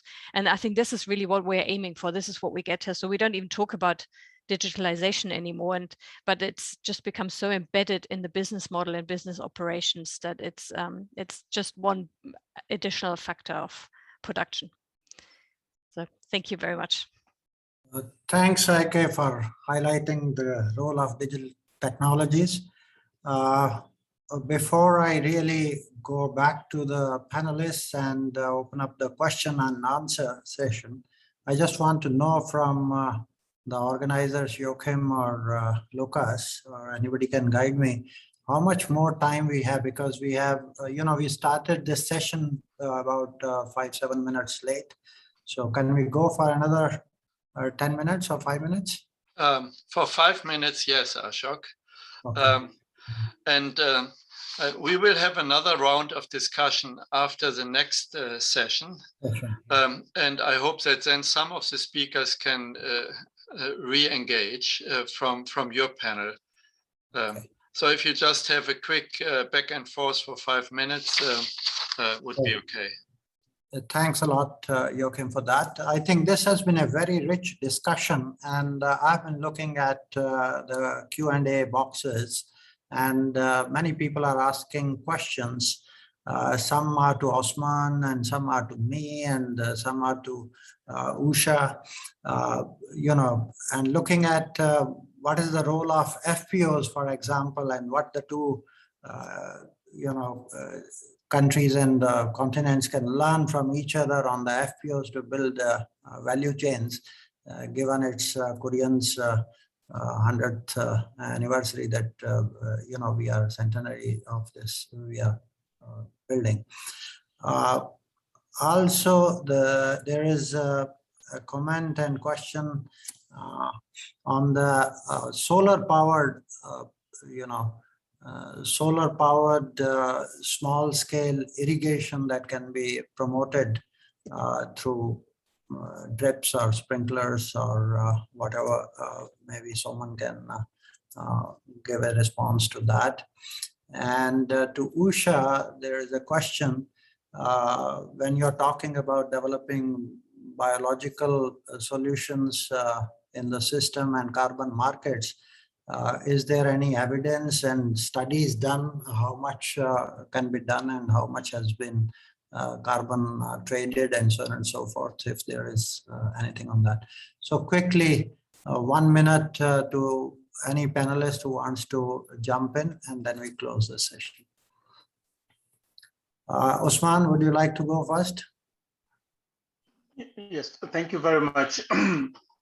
I think that farmers, producer organizations in Africa, the first thing they can actually learn from India is the similarity of smallholder structures that have been in a position to come together and be mobilized. It is not the farmers' organizations themselves, but the complicity between government and farmers' organization and research institutions working together hand in hand. Farmers' organization alone certainly would not carry the day.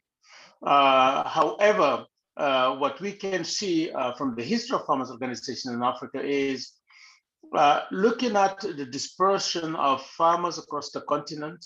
They are today the only available choice to connect smallholders to the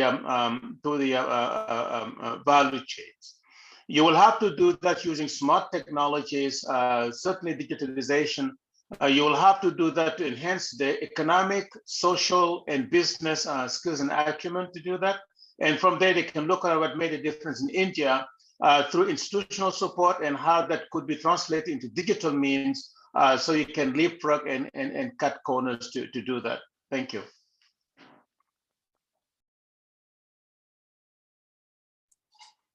Yeah, can I come in? Yeah. Yeah, on the FPOs, we have mixed performance in India. Some are doing very well. Someone I see. Yeah, go ahead. Mahendra, you want to add? Yeah. Okay, go ahead, please. Yeah. On FPOs, the farmer producer organizations, there's a mixed performance. Some are doing very well and some are only on paper. We have more than 10,000 and farmer producer organizations, but government is trying to increase. But for a size like India, we need 100,000 farmer producer organizations. So because they are having the links, smallholders with inputs and output markets. The second point is that somebody asked Ashok also, the Amul, the model. How can you do it for fruits and vegetables? So that is one important one, because fruits and vegetables, it's a perishable thing, unlike the milk kind of thing. So how do you have innovative institutions for that?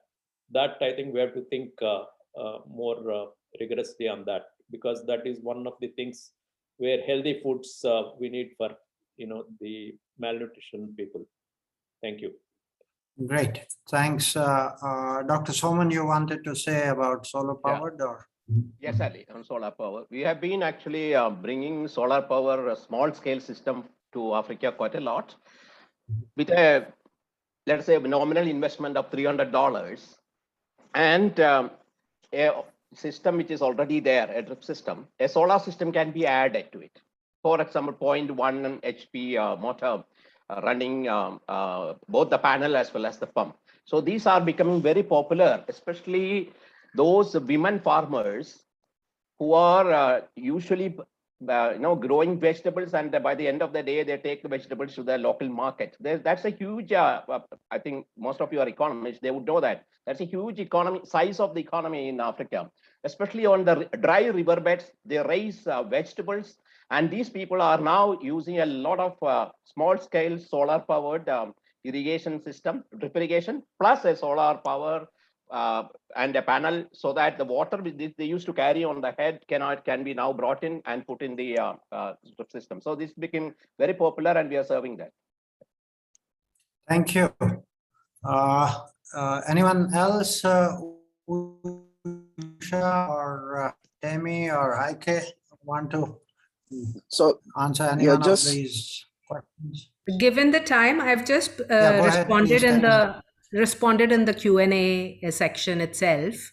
And if there is time at the end, I'll come back again.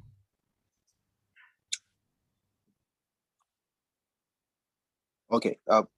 So I just a quick final thought from me, not specifically directly to any of the questions, that I think, particularly in Africa, the private sector, which is full of very vibrant entrepreneurs in the food and agriculture landscape, is at the center of achieving any agricultural growth of food security, leveraging technology and innovation. So I think that there's a need to scale private sector-led initiatives in seed systems, in market linkages, development of the livestock sector, and encourage some public-private partnerships and investments in those key areas. I just wanted to drop that as a final thought. Thanks. Thank you. Anyone else, Usha or Heike, and then we close this session? No. Great. Thanks a lot. This was a very rich discussion. I will not attempt to summarize it. I think we will have more discussion in the next panel, and after that we'll have some takeaways. Joachim, now may I invite you to chair the next session and continue the discussion. We still have very good attendance. Thank you. Over to you. Thank you, Ashok. Thank you, members of session 2 and the panel. Greetings over to you, Ashok, on this day in India, the Milk Day, as you have reminded us. You may remember that we met Mr. Kurian, and we also making that point highlights that people matter, that leaders who engage in the transformation of the food system, leadership matters, of creativity, and you had some interesting leaders just on the panel. Those of you who are in the webinar, you are in good company. Our participation hovers between 170 and 220. So no surprise if these two big hemispheres are talking to each other, that we have large numbers of participation. You have heard in the introductory talk that Indian agriculture growth was about 3.1% per annum in the last 2 decades or so, and African growth was 4.6% per annum. Well, that sounds good, but we also need to look at how good that growth is. And our first speaker in a moment will be Professor Cheryl Hendricks from University of Pretoria in South Africa. She has become world famous for her work during the Food System Summit preparations on the true cost of food, the environmental and health cost. Before you start, Cheryl, and all of you, please just stick to 5-minute statements so that we can have another round of discussion. Let me highlight why we need to focus on resilience. That's this session. We are in a situation where lots of risks and uncertainties have hammered on agriculture and the food system. Number one, the COVID-19 pandemic, which disrupted value chains, created job losses and income losses. Number two, conflicts, violent and military conflicts have disrupted food systems. And number three, climate change, which is already a climate crisis, is undermining the growth processes. So what's coming is a much more volatile growth process, both in Africa and India. And that will call for more trade between the hemispheres. That will require a much stronger focus on vulnerable groups, on women and marginal people. We have to focus on resilience while maintaining a focus on growth. Cheryl, your opening remarks, please. Thank you, Joachim and colleagues, for the opportunity to participate in this interesting seminar.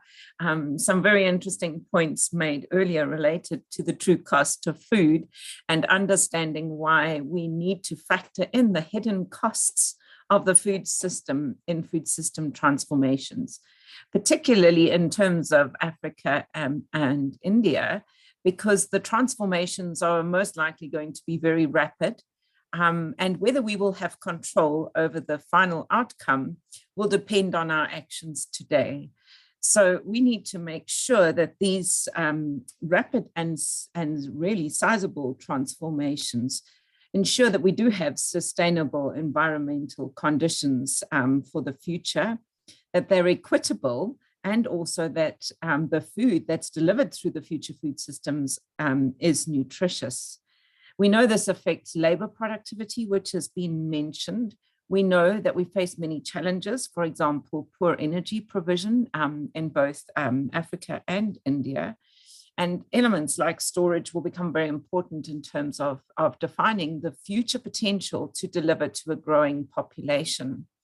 But in terms of the hidden costs or the externalities that arise in food systems, we're going to have to think very carefully about how do we preserve, for example, the values and what we value in the indigenous food systems on both continents. Both for the continent and the country. So both food systems are diverse. There's no one for either India or for Africa. There's certainly great cultural diversity, there's agroecological diversity, and there are elements of the systems that are very different. But the need to protect those food systems for the future is very important. We're paying currently for the poor conditions in the food system in terms of our health, and we're sacrificing the future food provisions for people in the generations to come. So how do we harness the value of those food systems and the smallholders' role in those, while at the same time providing enough food for everybody, making sure that people get fair wages, that farmers get fair prices for the food that they're providing, and protecting and preserving the nutrients in the system. So some radical changes are going to have to happen, including not just looking at the prices themselves, but also looking at social protection floors, poverty lines. What do we include in the CPI basket that it determines the base of our GDP calculations? There are many different aspects that we need to look beyond the traditional environmental externalities that have been published on widely. I'll leave it for there, Joachim, and we can engage later. Thank you. Not watching negative externalities will increase vulnerability and undermine resilience. That's for clear. Manasi Patke, visiting faculty, Symbiosis Institute of Business Management. You have looked deeply into climate shocks, climate resilience issues, and now we have the interference of the climate crisis from the pandemic side. Your 5 minutes, please. Unmute, please. Thank you. And it's an absolute pleasure to be here amongst all of you. I'll be very quick about sharing some findings, some thoughts on climate resilience. How does one really make agriculture climate resilient has become a chief source of worry for researchers and policymakers alike, because when you've got food value chains with both producers as well as consumers already steeped in poverty, and then you have a climate shock, it increases the vulnerability of pretty much all of the actors across the value chain. One of the things that has been discussed intensively in India as well as Africa is how to make agriculture more climate resilient. The answer to this is multi-pronged, but I'm going to tell you a small story to fix some ideas. I come from a state called as Maharashtra, which is one of the richest states in India, and we have this district called as Osmanabad. Some of the statistics around Osmanabad are astounding. It is one of the districts in which in the past 1 decade, you've had 6 years of drought, 2 years of drought-like situations, and another 2 years of normal monsoon, in which in one of the years, the monsoon was late. 71% of the workforce in this district depends on agriculture, right? So you can already see what kind of vulnerability climate shocks can bring into this place. Now, how does one go about curing it? Now, villagers in one of the village called as Nipani decided not to wait for any governmental intervention on this and decided to take, some inspiration from the waterman of India, Mr. Rajendra Singh. What they decided to do is to clean up the stream. There is a nearly 10-kilometer long stream running in the village. So they decided to clean up this stream, build a very, very small scale, low cost infrastructure with crowdfunding, with public funding. And one of the things that I would really like to highlight here is that, when you are looking at that stream, it has many small rivulets. And the truth of India is that farms are built on the rivulets. So, it's a big question who owns this water. Now, it was a big challenge for the local leadership to convince the farmers that, look, we're not going to be acquiring your land for irrigation, but please allow us permit access to the land because we need to clean up these water systems, right? Now, from 2014 to 2016, all that the local leaders were doing was convincing farmers to get permit access to the land. But after 2 years, you'll find that all of the rivulets have been connected to the water stream. The water stream was deepened, it was widened, and for every 500 feet, they kept the natural rock bed in place, thereby creating a natural bund system. As luck would have it, 2016 and 2017 were good monsoon years. Now, once the rainwater started flowing through this water system, the natural bunds allowed the water to seep into the soil. And what is the result? So as an economist, I just want to very quickly present the results of what the small scale infrastructure has done for the village. Number one, in a 6 kilometer perpendicular to the water street, so 3 kilometers on either side, you have wells which are absolutely full of water. What happens because of that? Well, the farmers have shifted from a 1 crop cycle to a 3 crop cycle, which simply triples the income just, without really giving it too much thought. Farmers who were traditionally growing millets are now moving into high value horticulture. The net returns over the variable costs, which were at something like 10 to 11% prior to the intervention, are today standing at an unbelievable 60%. So now what you have is incomes have risen 4 times, 3 times, and the volatility in income has reduced sharply. This is what water has done. Now, what do we learn from this story? So I'm going to give you 3 major learnings for me from the story, and I'll stop with that.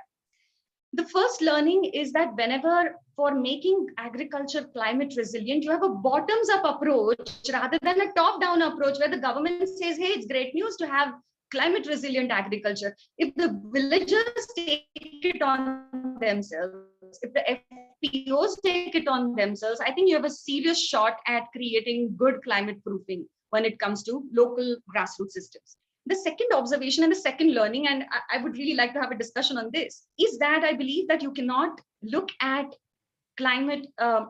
Folks, I hope I'm audible because I'm okay.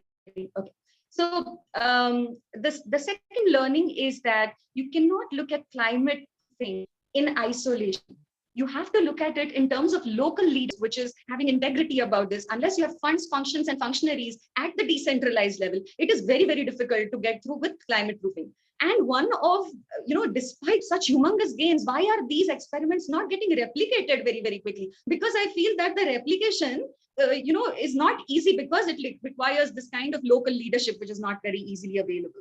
And the third point, which I would really like to make, and the third learning is, much as we talk about, making agriculture drought resilient, just think about this particular case where water came to the village. I am a little worried when I see now that the farmers have also started taking to sugarcane, which is a water guzzler. So now what happens is you put in a system to fight the drought. But once the water comes in, the farmers start immediately taking to a high value cash crop, such as sugarcane, which is inimical to the basic, program, which was really founded there. However, I do have one good news before I conclude. The good news is that there is a local sugar factory, and the factory was involved in funding this endeavor. What the factory has done is it has told the farmers that we will procure sugarcane from you, provided there is a drip irrigation in the fields. Now, this is a creative usage of, using one more technology in order to fix the climate proofing, right? So these are some of the learnings from the ground. Thank you. Manasi, thank you for this story. It is extremely important that we look at opportunities for grassroots collective action. Nobel laureate Elinor Ostrom would have jubilated listening to you. We need to find ways to compare collective action initiatives from Africa and India. I'm sure there are beautiful learning opportunities on that score. Ayodele Odusola, you are next. You are UNDP resident representative in South Africa. You are interested in following up on the SDGs. The sign behind you documents that. We just had the Food Systems Summit. And youth as active players in building resilient food systems are a key issue. You have the floor for 5 minutes, please. Unmute, please. Yeah, thank you very much, Professor Braun. It's really a pleasure to be with you, and thanks for all the speakers. From the SDG perspective, the idea is leaving no one behind. and youth is really very critical when it comes to the issue of development. And the fact that they are going to be leaders of tomorrow really speak volumes. But before I go into that, I just want to use the SDG prism to address the issue of resilience. First, for us to make agriculture extremely resilient, we need to ensure that we make agriculture extremely profitable. Otherwise, youth will continue to run away from it.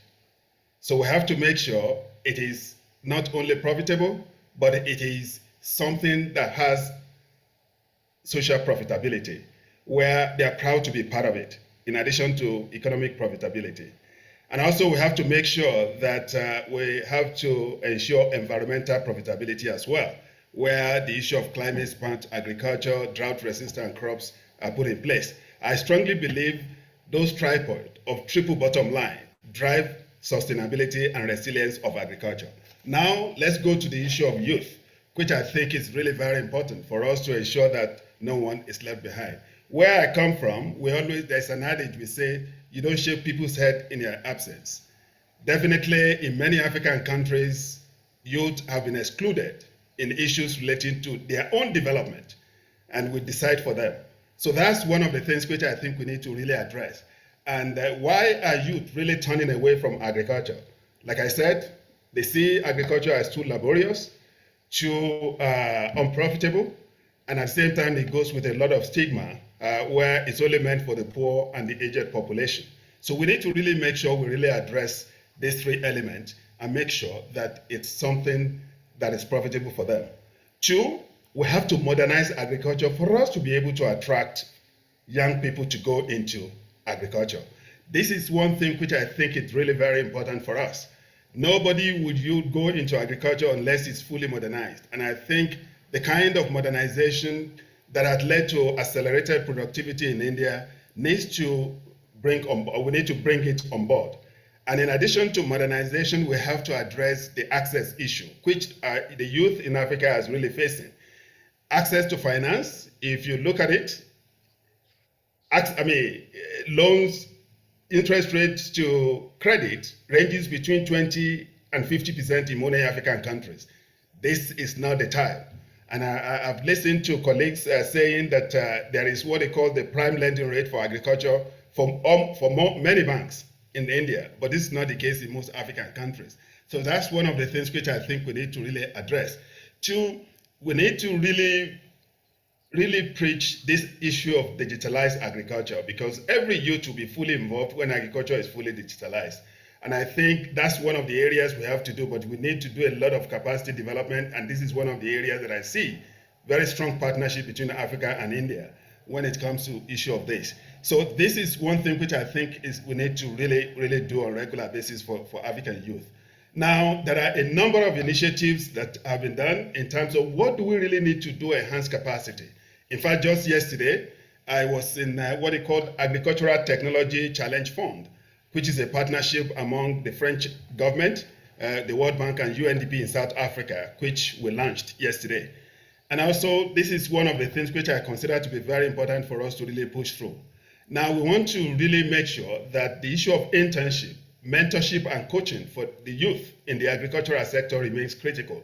And I want to commend what FARA is doing, along with some other, what they call Pan-African Institutional African Development Bank, as well as the IITA. So these are things we need to really do. We need to really focus a lot of attention on the issue of internship, mentorship, and coaching for our youth. And also, we need to really ensure that the idea of really developing youth group to be champions of change in their respective country remains critical. And we have a number of them across African countries. We need to really make sure we empower the youth to really have a voice in the agricultural policies, strategies, and programs. And unless we do this, we will just be scratching the issue. We will not be able to touch the issue because we'll still be deciding on behalf of the youth. Let's bring the youth into the equation of agricultural development and transformation in Africa. Thank you. Thank you. Thank you for a powerful call. Internships, mentorship, coaching, that certainly can help a lot. And I'm pleased to hear about the engagement of FARA and IITA, and I'm sure the universities like yours, Cheryl, are also deeply engaged in these opportunities.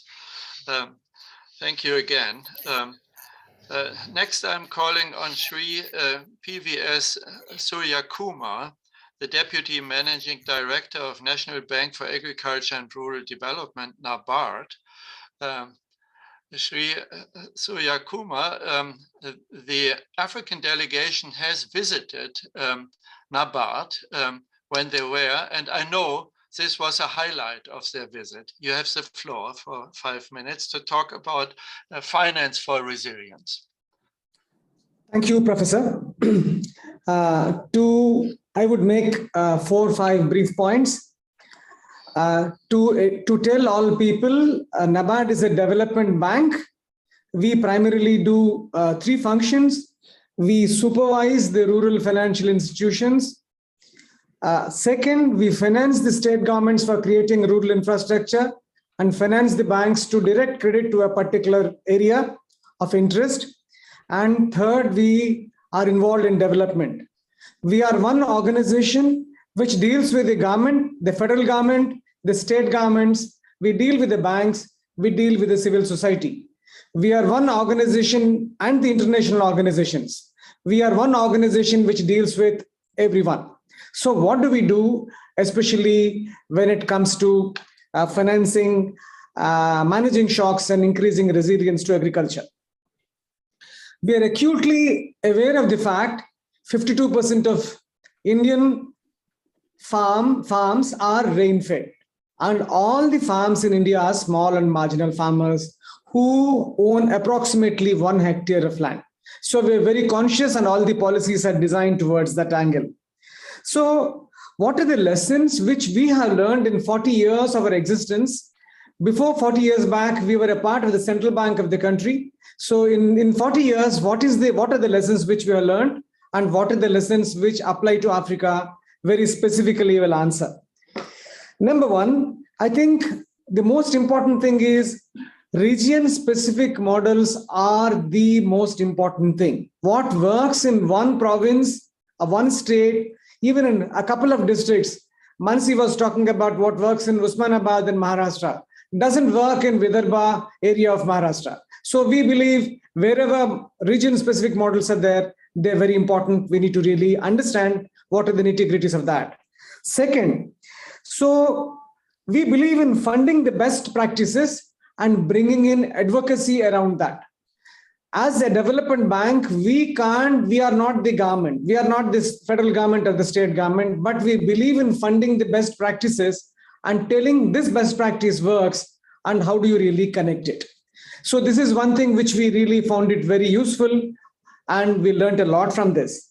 Third, we believe in capacity building all the players in the act, the civil society, the government, and the banks. And when you bring capacities, they really together do development. And the third example which I want to tell is create forums where all these people come together and interact. So this is a forum which is on a regular basis. Interaction really helps. We as an organization constantly do this across the country. And I will tell a couple of examples which will present how the resilience can be built. We have around 20 million pump sets which draw water from the subsurface. India gets a lot of water from the underground aquifers, and they almost consume 1/4 of the power in the country. So what did we do is, in a part of a project which was funded by KFW and GIZ, we funded an energy efficient pump upfront, and the energy which is saved by using this very energy efficient pump paid for the power which is consumed by the crop. By funding for an energy efficient pump, so many things have been changed. Second, one more example which I want to say is, we're talking about the farmer producer organizations. Dr. Mahendra Dev said Some of them are on paper, some of them work. Yes, farmer producer organization on the development block is around 8 to 12 years old, based on which part of the country it is. So we're expecting too much out of it. But at the same time, when a farmer producer organization deals with a niche crop and also looks at a niche market, a phenomenal success is there. We have funded several organizations like that, which are looking at very valuable commodities like millets and high value millets, which are also grown, cultivated, and marketed. End-to-end thing is what is required, not simply growing and allowing them to market. Help them on all levels. Third, we have two very flagship natural management programs which we fund across the country, which is called as a Watershed Development and Orchard Development for the tribals. What we do here is we conserve the soil, we conserve the water, and grow the crops, and also help them reach these crops to niche segments. Whenever the end-to-end thing is working, things have worked very fine. And the last example which I would like to tell, onion is a very politically sensitive crop in the country. Whenever onion prices go up, so many things go bad for the political leadership. We funded low-cost storages which will allow the shelf life of the onions to increase and also increase the incomes of the farmers. And this is how we found the resilience for the marginal farmers in most of the rain-fed areas are working fine. These are the 5 examples which I thought I would tell, and I would come in the second round. Thank you. Thank you very much for these very important examples. We know that the climate models, which have proven quite robust, predict much more stormy weather and flooding, and that will impact your investments on infrastructure. To make infrastructure much more resilient will cost money up front, but that will be money well spent. And thank you also for this interesting other set of examples. Prices currently are galloping away, energy prices, food prices, all over the world. So this is part of the lack of resilience which we see. Our next speaker is Dirk Schneider. Mr. Schneider is a commissioner for the special initiative One World, No Hunger of the German Federal Ministry for Economic Cooperation and Development, and he is a Deputy Director General of that ministry. Mr. Schneider, thank you for joining us, and thank you for this gives me the opportunity to acknowledge your financial support and commitment to the task which we are discussing here. So BMZ's support for the Africa-India dialogue and joint research is gratefully acknowledged. Your 5 minutes, please. Thank you, Professor von Braun. Thank you for having me here. It's a great honor, and I will try to contribute a few remarks on different levels. Let's say, as already was mentioned probably several times, the Food System Summit once again confirmed that strengthening food systems resilience against shocks is crucial in many ways, and the Agenda 2030 underscores the shared responsibility of all actors, policy, private sector, science, and civil society worldwide. Now, South-South and triangular collaborations are an opportunity and driving force for achieving the SDGs. Also, with regard to the transformation and resilience of food systems for healthy diets. Highlighting the mentioned forms of cooperation within the framework of this workshop is much appreciated, and they surely bear a lot of opportunities. Let me now, as a sort of newsflash, make an insertion. Most of you will have followed political developments in Germany as the day before yesterday, the new coalition treaty for our very likely new government was presented to the public, which is not yet signed because parties have to seek the approval of their party bodies, but this is expected within the next week. And then this coalition treaty will be signed. And I will only give a short glimpse on relevant positions of this new coalition treaty in Germany. It says in the chapter on development cooperation, I quote, "We support food security through knowledge and technology transfer, particularly regarding smallholders." And it continues, I quote again, "We intensify the partnership with Africa on all levels, and we will be strengthening Africa and regional and global economic exchange." And a little bit further, it says, I quote, "We will be deepening our strategic partnership with India." However, this is not written from the scratch, but it is a sort of confirmation and intensification of policy that was already part of Germany's international relations and cooperation. But I wanted to let you know that everything is on a good way. Now, from a ministerial perspective, I can refer to our experience within the German Development Cooperation, which is always embedded, of course, and coordinated with European Union policy and development cooperation.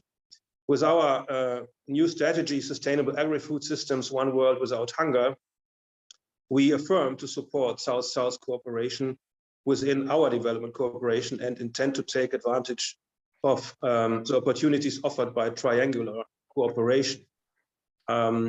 Within the German Development Cooperation and as part of our special initiative, One World, No Hunger, where I happen to be the commissioner, we have facilitated South-South exchange in a number of countries and on a number of topics. And I will provide some operational examples.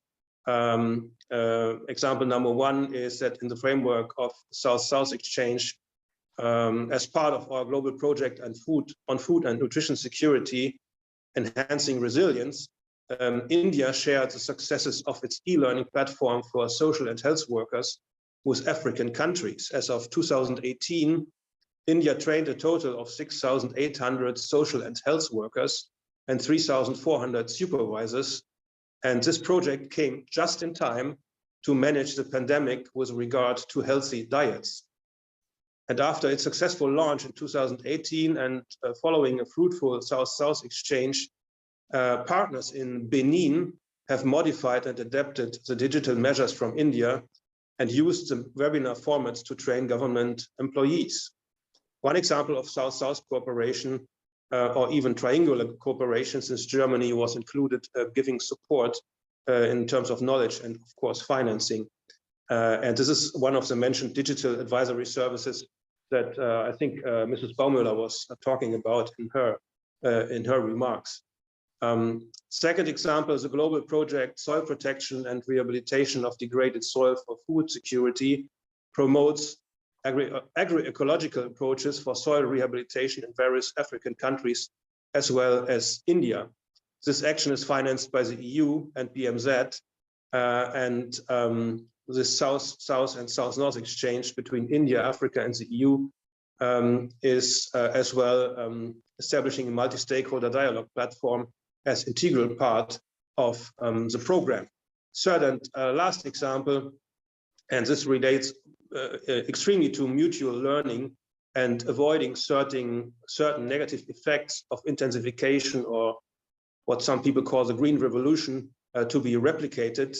And it also considers the issue of true costs that was already mentioned. This is our global project, Green Innovation Centers for the Agriculture and Food Sector, which promotes sustainable agricultural practices and organic agriculture in Africa and India. A key activity is the promotion of exchange and shared learning between partners from Africa, India, as well as German actors and institutions. So far, our country program or country package, India has organized 3 South-South exchanges, one on ICT, one on farmers' organizations, and one on mechanization. In addition, a technology transfer from companies in India to Benin and Kenya was initiated.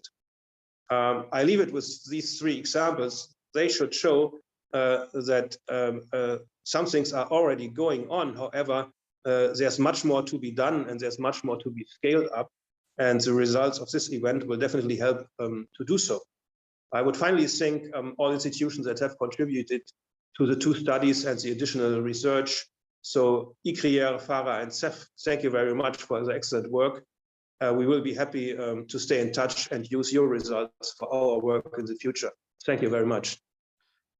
Well, thank you very much also for this updating on very timely developments and promising quotations from the incoming government's agenda, which relate both to Africa and India. And Mr. Schneider, we have in mind to continue these types of dialogues in the next 2 years. Actually, I feel they should be triangular. There is a lot to be learned from each other on science, on transforming food systems, a hot debate in Europe, as you know, with the so-called Green Deal and farm to fork strategy, and on trade issues. And that brings me to Lucas Kornhaus, senior researcher at CEF, who is also deeply involved in these studies. Lucas, you have the floor.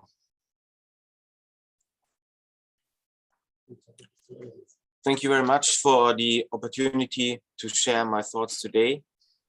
First of all, I would like to second the other speakers. Indian-African cooperation on agricultural and nutrition issues seems very sensible and important.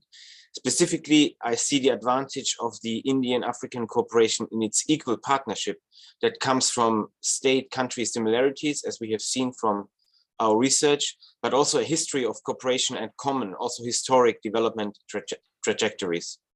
In my statement, however, I would like to focus on the importance of international trade to food system resilience.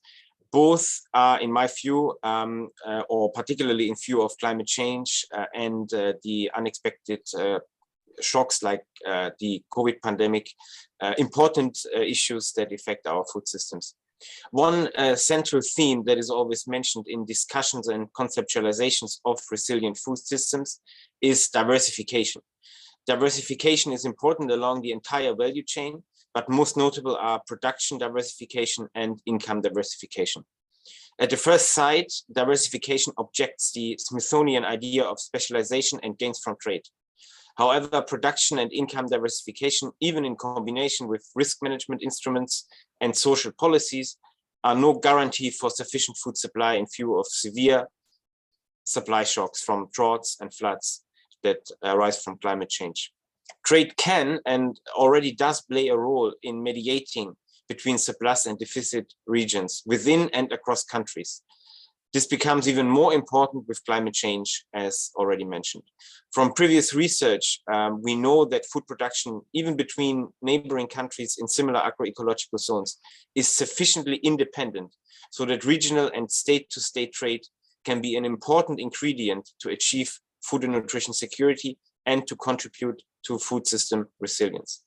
Even more so does international trade, particularly with complementary sectoral priorities across countries that open opportunities for trade and investment collaboration. And this is particularly the case for India and Africa. The complementarities can increase production and income diversification.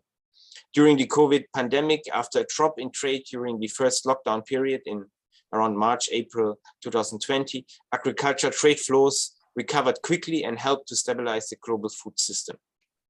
Currently, however, intra-African trade remains rather low as compared to other free trade areas. This is partly owed to measurement issues, including informal trade. The African Continental Free Trade Area, AFCFTA, that started at the beginning of this year, can tap potentials for increased regional integration in Africa. Reducing tariffs, and here the goal is 90% up to 2030. However, it's only one part. For regional trade to be effective, trade costs in Africa need to be reduced. One pillar is cross-border infrastructure projects, something that is of course easier in a single jurisdiction like in India. The second pillar relates to non-tariff measures. Research findings are clear that reducing these transaction costs arising from non-tariff measures could have stronger trade creation effects than even removing tariffs.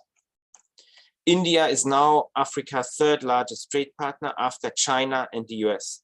But India and Africa do not trade so much of agricultural products, despite existing free trade agreements between individual African countries and India. The AFCFTA might have the potential to spur the exchange of agricultural products internally in Africa with other regions, but also with other regions such as India.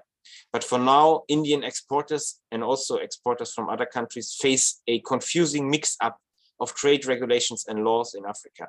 A major step to facilitate trade and investment with Africa with India and other regions such as the EU will be the harmonization of trade rules and standards, such as rules of origin, as well as sanitary and phytosanitary standards in the scope of the AFCFTA. In addition, the AFCFTA should consider adopting a common external tariff to avoid internal trade complications and ease international agreements. Deepening trade integration through agreements will reduce the feasibility and probability of temporary export restrictions imposed by trade partners. Thank you. Here I stop and would like to continue in the discussion. Thank you.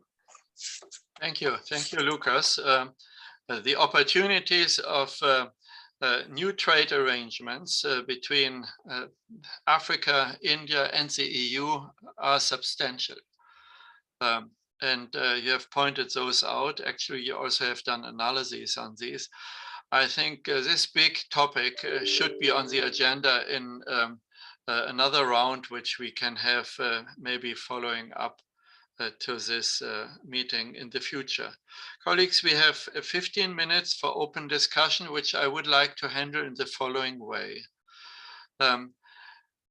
I appeal to you, be fair to those colleagues who participate in the webinar, who you do not see here on the list, who have put questions in the Q&A boxes.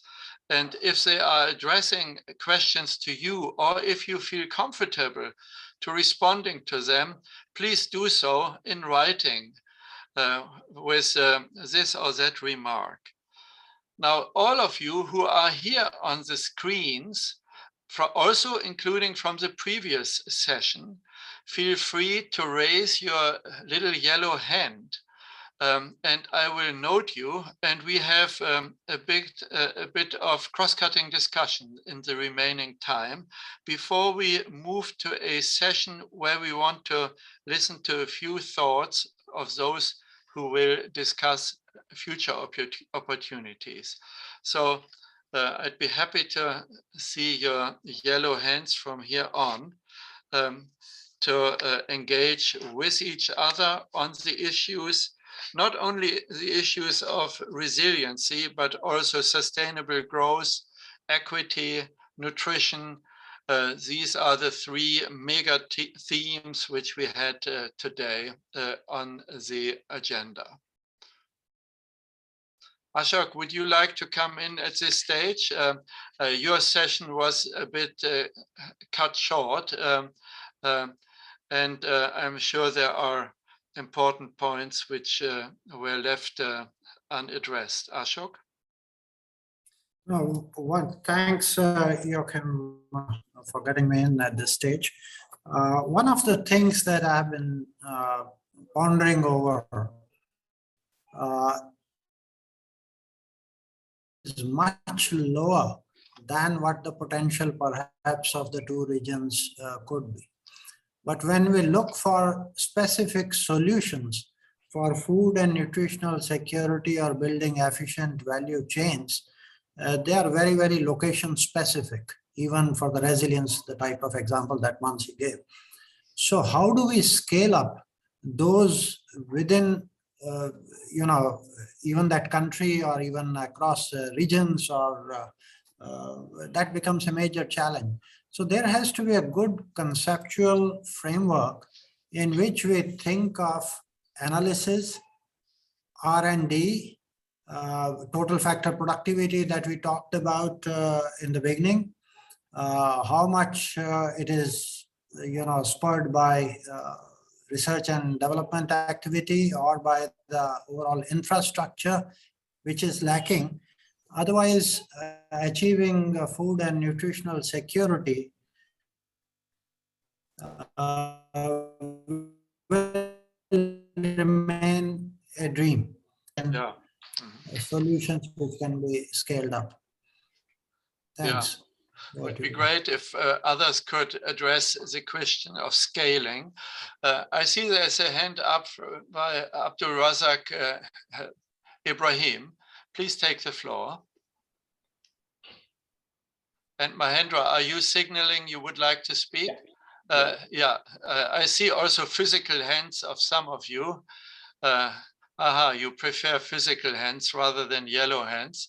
Abdul Razak, you have the floor. Please unmute yourself if you are muted. I don't hear you. You're still muted. Well, while you are working on unmuting, let me call on Ola Tunji. You have the floor.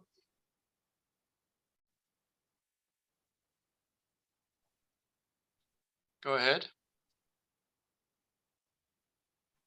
Do we have a technical problem there? Mahendra, take the floor while the colleagues work on technology. Please go ahead. The related question which Ashok won, Mr. Dirk also talked about the organic farming. And also in India, we are talking about zero-based, budget farming, natural farming. So is it going to be, substitute for, the normal farming thing, or it's just, how do you scale up those things?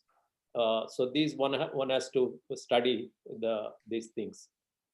And also to you on the food systems, summit, what are the lessons for resilience, that offer? Yeah.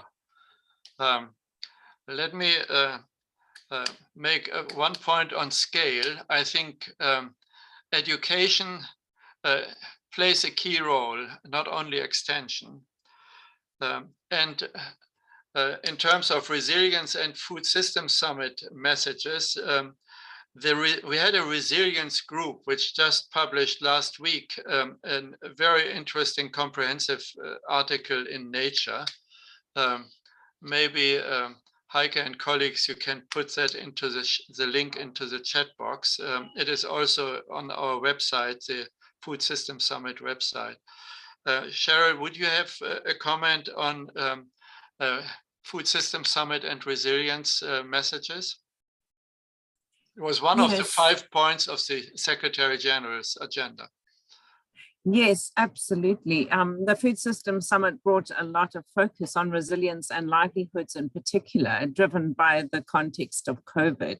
And so clearly they adopted a very broad perspective and inclusive component on livelihood resilience in particular. So looking at making sure there's social inclusion, making sure that people have a voice in order to improve their livelihoods at the same time as building climate resilience and protecting biodiversity.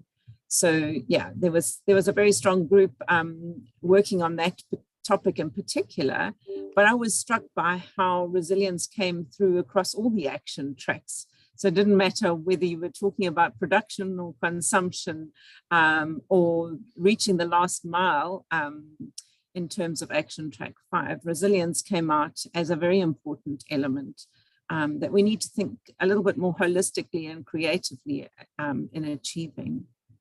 Thanks, Joachim. Yeah, thank you. Ayodele, UN is implementing nation by nation with partners. The countries actually are implementing Food System Summit messages. Have you already been called upon to help with that? Unmute, please.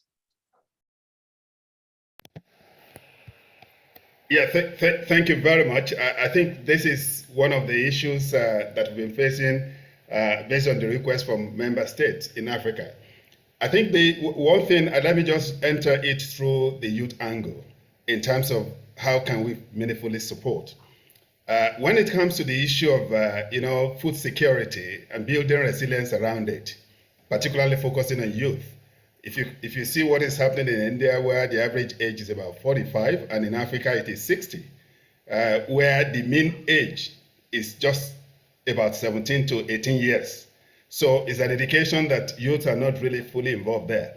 But one thing that really stands out in terms of how India is really implementing a lot of complementary measures to support agricultural transformation and food system is the flagship, what they call the rural flagship program that is rejuvenating the village and rural communities. Now it entices the youth to go back because rural development is an integral part of agricultural policy. This is not the case in many African countries. So that's one of the things where the issue of rural-urban migration is quite intense in many African countries. You don't want to go back to their villages and practice agriculture. Now, one of the things we say, for us to really maximize the food efficiency, food system efficiency and sustainability, is the issue of input, farm gate, and output ecosystem agro-processing. We shouldn't be focusing on farm gate alone. The farm gate is just one of the equations. Now, can we encourage our youth to be involved in what they call the upstream engagement in terms of the input supply, production and input supply that feed the farm gate? And after the farm gate, can we support our youth to be involved in the processing? Now, one of the things that we just estimated about the value of agro-processing in Africa, you will not believe it, that by 2030, it has a capacity of about 3.7 trillion, which is more than the current overall GDP of the continent. So this is an area where we think we can support it, because with that, not all youth will want to go into the farm gate agricultural system. Okay. We need to encourage them to go into these others so that we encourage them to really be fully engaged in this particular process. Yeah, and the future must look encouraging, otherwise encouragement will not work. Yeah. Manasseh, you had your hand up earlier. Just a brief point, please. I was just going to react to the points raised by Dr. Gulati as well as Professor Mahindra Dev in terms of scalability. I've been thinking a lot about replicability of local experiments elsewhere, and I find that scalability is a big issue when it comes to resilience or to any innovative experiment. So here are two thoughts. How can we really ensure the success of scale? One quick thought is that wherever the locals are themselves involved, that is, there is decentralized power, there is decentralized funding, I have noticed that scale normally tends to be successful because then there's a local ownership and responsibility of whatever resilient policy you're trying to make. That's one part of the story. And second part of the story, rather inadequately handled, at least in India, is of ensuring monitoring and evaluation, M&E systems on policies. What does M&E really do? It allows your outcomes to be not excessively volatile. See, it goes without saying, you've got good administration at the ground, your policy is going to be successful. You've got bad administration of the ground, oops, it's not going to work. That goes without saying. What does an M&E really do? And M&E helps us to taper off these extreme ends, right? Of very high failure, at least. I wouldn't say that you should be wanting to shave off the ends of very high successes. But on the underside, whatever is the risk on the downside, I think that is beautifully controlled by just putting in M&E systems and creating knowledge around M&E adherence. So that's one potential way of ensuring success. Yeah. Thank you. Well, thank you. Let me try again to call on Olatunji. Does your mic work now?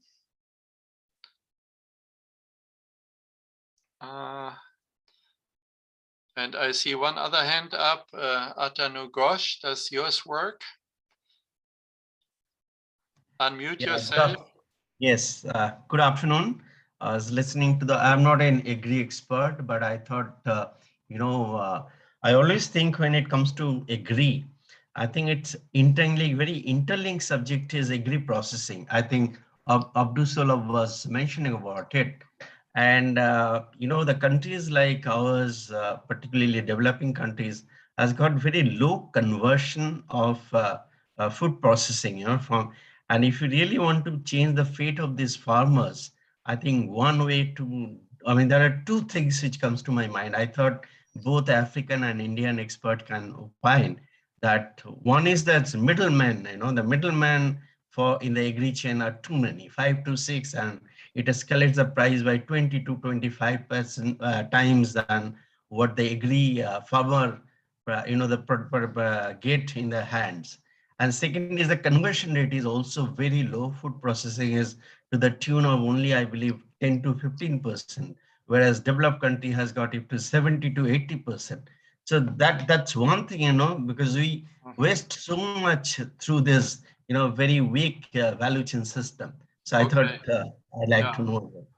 Yeah, thank you for pointing that out. And that relates also to the point just made by Ayodele. We need to look at the whole value chain efficiency in which farming and animal raising is only one element.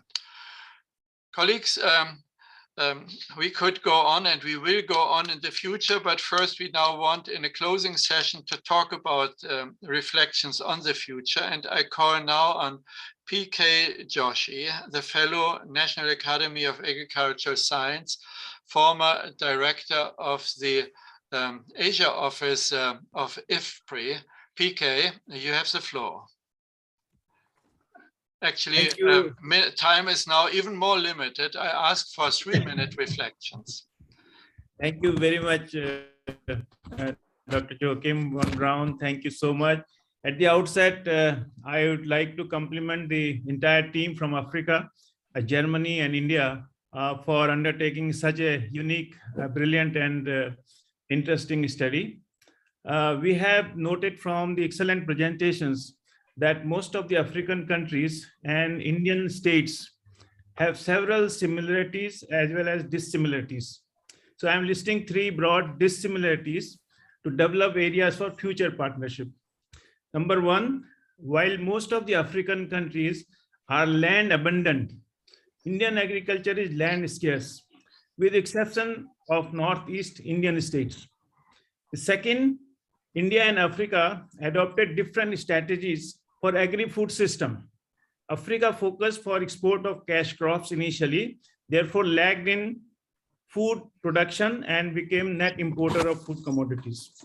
In contrast, India adopted an approach of ensuring food security through increasing food production and implementing social safety net program, and then emphasizing on agriculture diversification towards high-value commodities.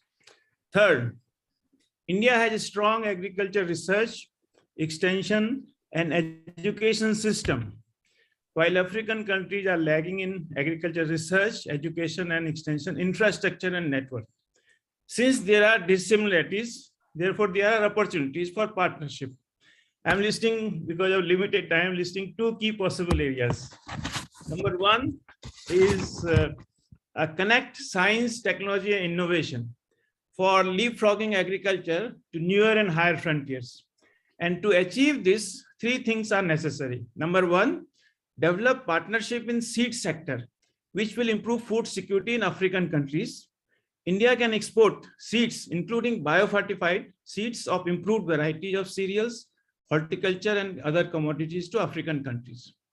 Second, improve human resource capacity in agricultural research and extension. It can be done by developing some faculty development program, establishing advanced laboratories, and undertaking agriculture research in partnership mode. And third, introduce and strengthen information-based decision-making process for agricultural transformation. India has an excellent model of network of agriculture science centers, also known as Krishi Vigyan Kendras, KVKs. Each district has 1 agriculture science center, which is well connected with research system and the farmers. To begin with, some pilots of KVK model can be undertaken in African conditions and then upscale after due modification based on their socio-economic conditions. Second area of partnership maybe is to explore new trade opportunities between India and Africa. We need to identify areas where we are surplus, such as from Indian side, we are surplus in rice, wheat, maize, milk, and horticultural commodities, which African countries are deficit, and these commodities they are importing from the rest of the world. Therefore, new trade opportunities between India and Africa will be a win-win option for improved agri-food transformation. There is already a Indo-Africa Trade Council exists. I think we need to strengthen that council. So these are the 2-3 points, Joachim, with limited time. And thank you very much to all the organizers for giving me this opportunity. Thank you. Yeah, very important. These big areas, science, technology, innovation, and trade, bring us together. Next, I would like to call on Professor Asefa Admasi. He is a professor at Addis Ababa University and has years of experience in food policy research in Africa and beyond. Asefa, how do you see the future of potential cooperation between Africa and India? Thank you very much, Joachim, and hello everyone. Special greetings to Mahendra, my old friend after a long time, and Deepak as well. I really enjoyed this session, and I learned a lot. And I think the key point, the key takeaway for me from this meeting is that I think India has a lot of experience to share for Africa, where food insecurity and malnutrition is prevalent. And I think the main driver of food security and nutrition security is raising agricultural productivity. I think that is probably what we could learn from India, and that can happen only if there is political commitment on the part of the leadership. And also, there are, institutional supports, which can support small farmers, to have access to credit, to have access to technology, to have access to, services and what have you. I think these are important lessons that African countries can learn from the Indian experience, in my opinion. Having said that about the future, looking forward, I don't have new ideas, but I think the points that I wanted to raise have been already mentioned by the previous speaker, Joshi. One is trade and investment. I think India has become now a surplus producing country, for that matter, at least for many crops and commodities. Where and I'm sure Indian private sectors are looking for markets, and I think in Africa, given the growing demographic dynamics, given the rate of urbanization that is taking place in Africa, given the fact that the middle class in Africa is growing, and given that there are similarities in terms of even consumption patterns between Africans and Indians in most cases. I mean, rice is a common commodity that is being consumed widely in both in Africa as well as in India. I think there is a lot of opportunity for Indian investors, Indian private sector, to really engage in Africa. Africa has probably about 60% of the world's unexploited arable land at the moment, as some estimates say. And I think Africa also has huge, livestock resources. So there are a lot of opportunities for Indian investors, I think, to invest in Africa, and I think for that, African countries would have to really work on regulations and policies and similar interventions.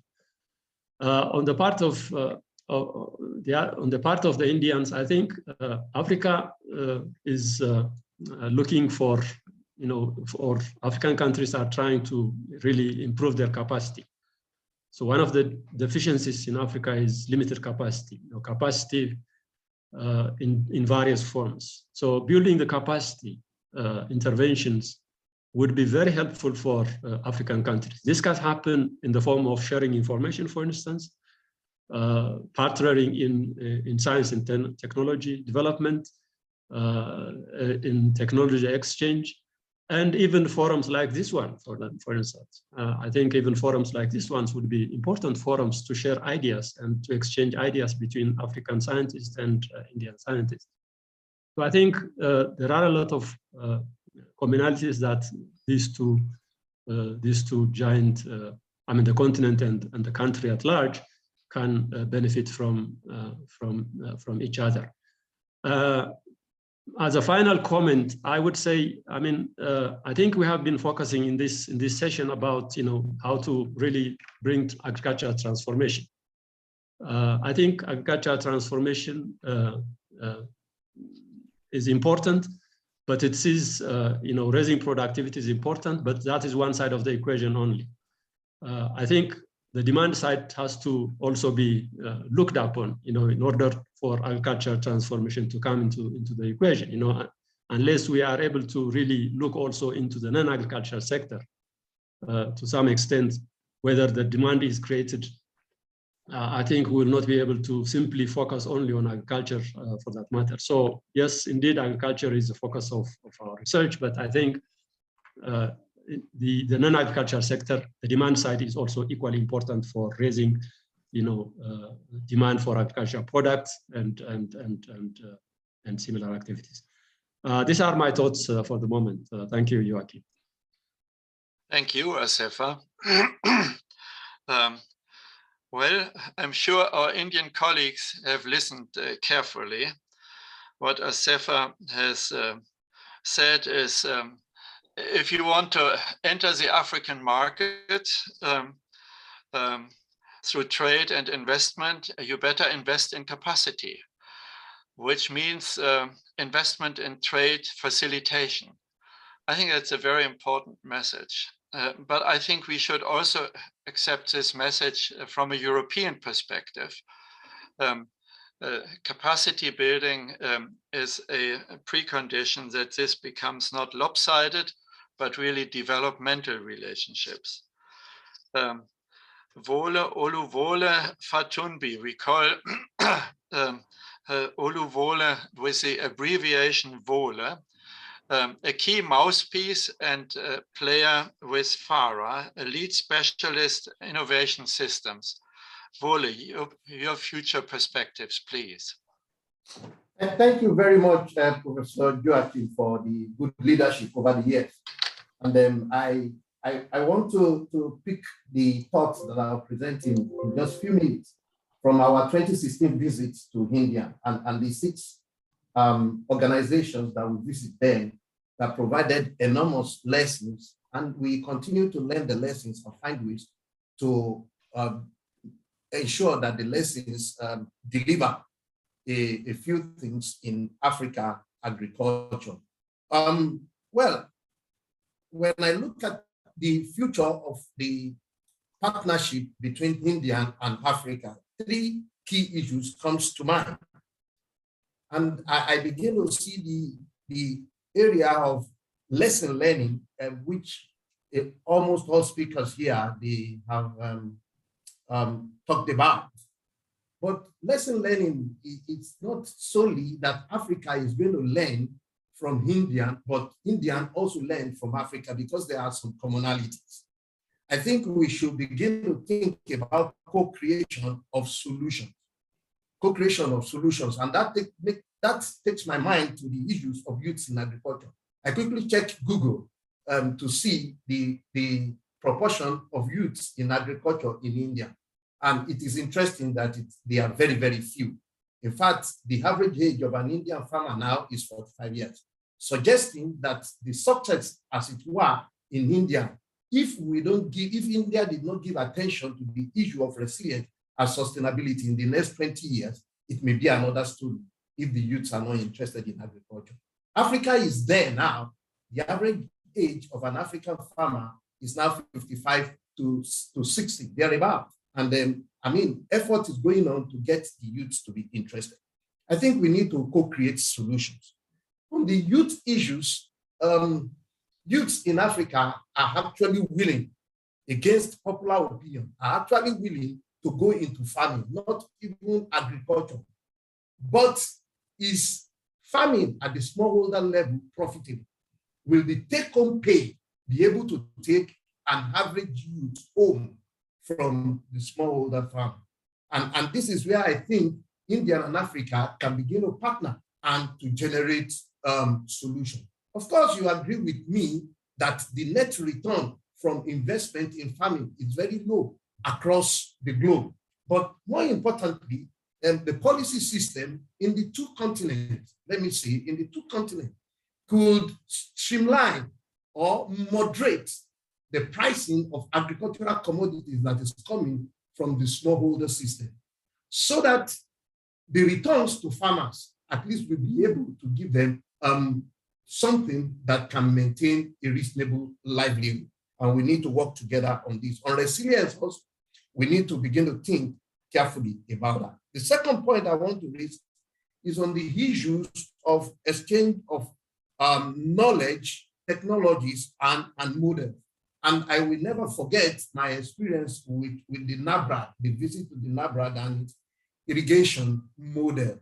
I mean, the solar irrigation is gaining popularity in Africa, but we need to look carefully at exchange of these technologies and model. I was talking, the irrigation is about jade. Then the NABRAD is truly about agricultural finance. Oh, NABRAD is truly awesome. I mean, having a credit card for the different farmers and they can access this, access that. Different countries in Africa have tried several models, but the key problem of agricultural finance in Africa is the return rate of the loan that is given to farmers.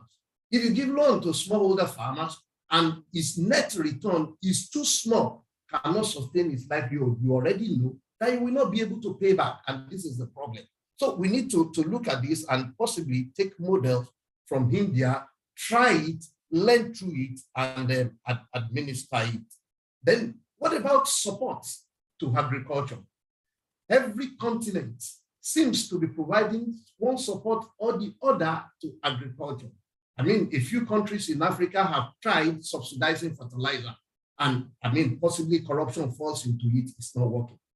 What is India doing in terms of support to agriculture that Africa can learn from? So possibly exchange of technologies and models should be an essential ingredient of the next level of collaboration.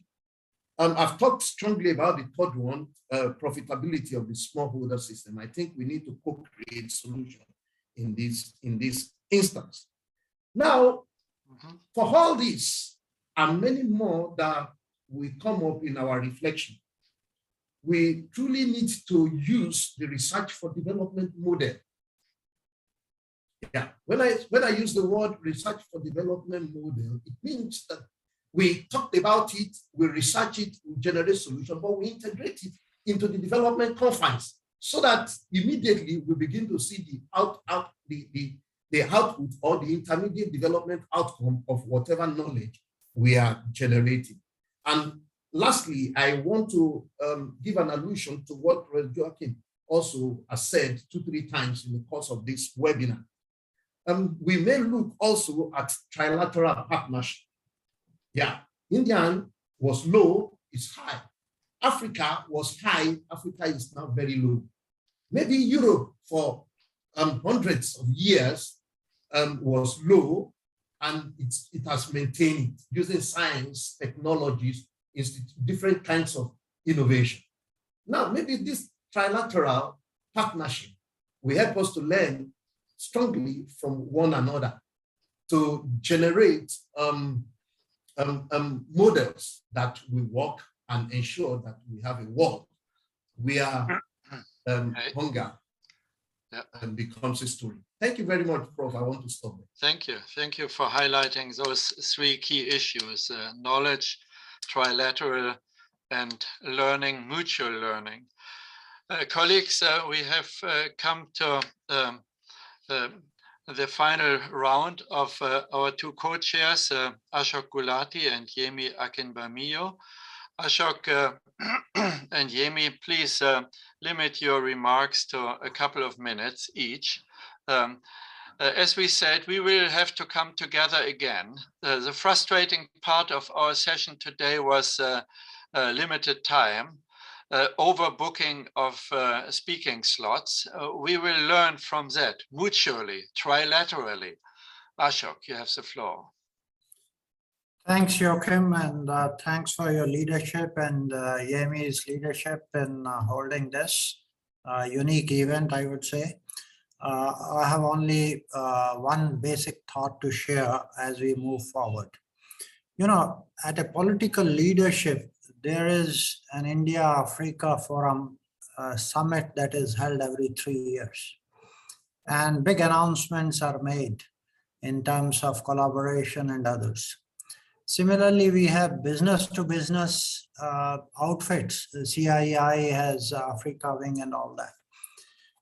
What they don't have is the knowledge base of analytics and what is happening on the ground and the research.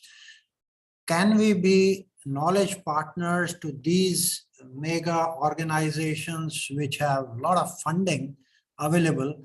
I recall in the last India-Africa Summit, Prime Minister Modi announced a line of credit of $10 billion for African countries. I think it was interest-free or whatever. Where does that stand? How far we have moved into that? Nobody has looked into. So as knowledge partners, you know, our strength, we are primarily from the knowledge institutions, universities or research institutions. We can provide a sort of a map how best to go into food and security nutritional issues with climate resilience, that food chain and the value chain that we are talking about, what needs to be put in. And that's where our research-based evidence would be very useful. One little more thought that just providing these numbers and these analysis will not have as much impact.